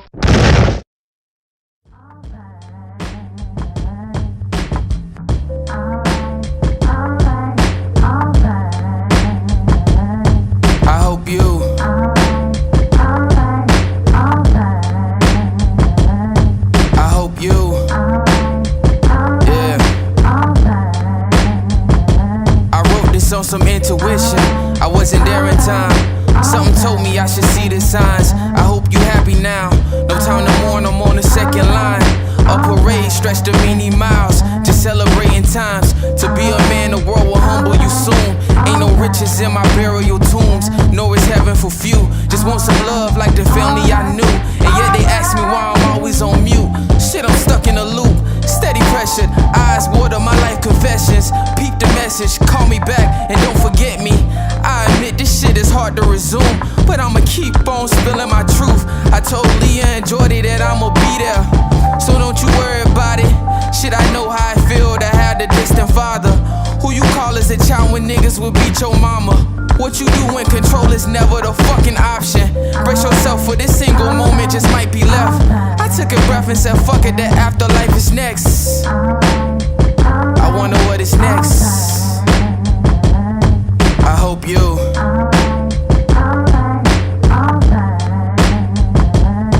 I hope you. Yeah. I hope you find what you looking for. Shit, I had to meet 'em at the Rose. Gifted promises ensuring that I make it home. Know your path and don't forget it, my nigga. Before I change the world, I still gotta stare in the mirror. As my review becomes no issue, don't be mistaken, cause the past has made a breakthrough. I hope the sun rains on you when you find your glory. I hope your life is fulfilling, fruitful before the soil. That's word the oil, let it storm before the sunshine. This uprise is heavy lifting. My ghetto children, may you be alright. Until the end, y'all. Until the end, y'all. Until the tomb as I rest like, yeah. I hope you alright. Yeah.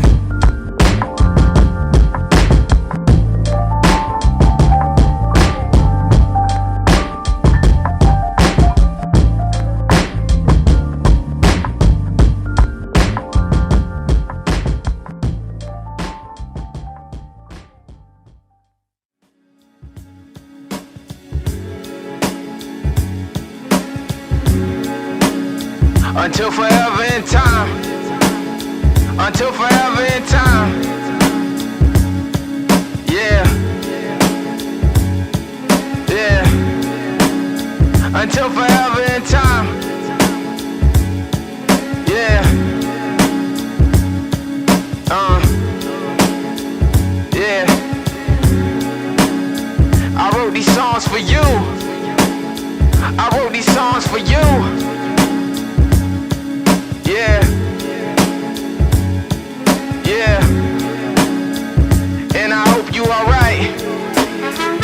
And I hope you alright. Yeah. And I hope you alright. May the sun rise on you. May the sun rise on you. Yeah. We gon'. Yeah.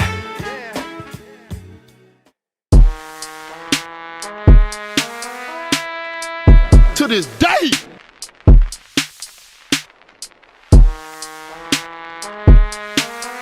To this day.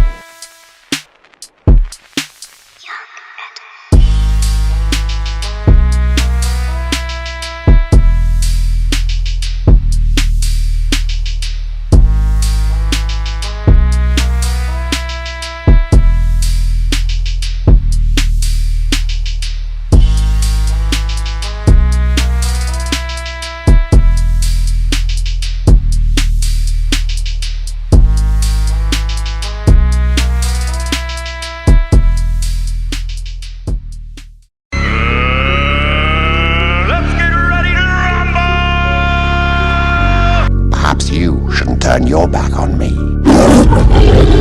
Is that a challenge? You either die a hero or you live long enough to see yourself become the villain. Black folks are nosy. They have specials. Nosy specials. Why does a bee make honey? You ain't a bee. Why do you give a fuck? Where's the kaboom? There was supposed to be an earth-shattering kaboom. If he dies, he dies.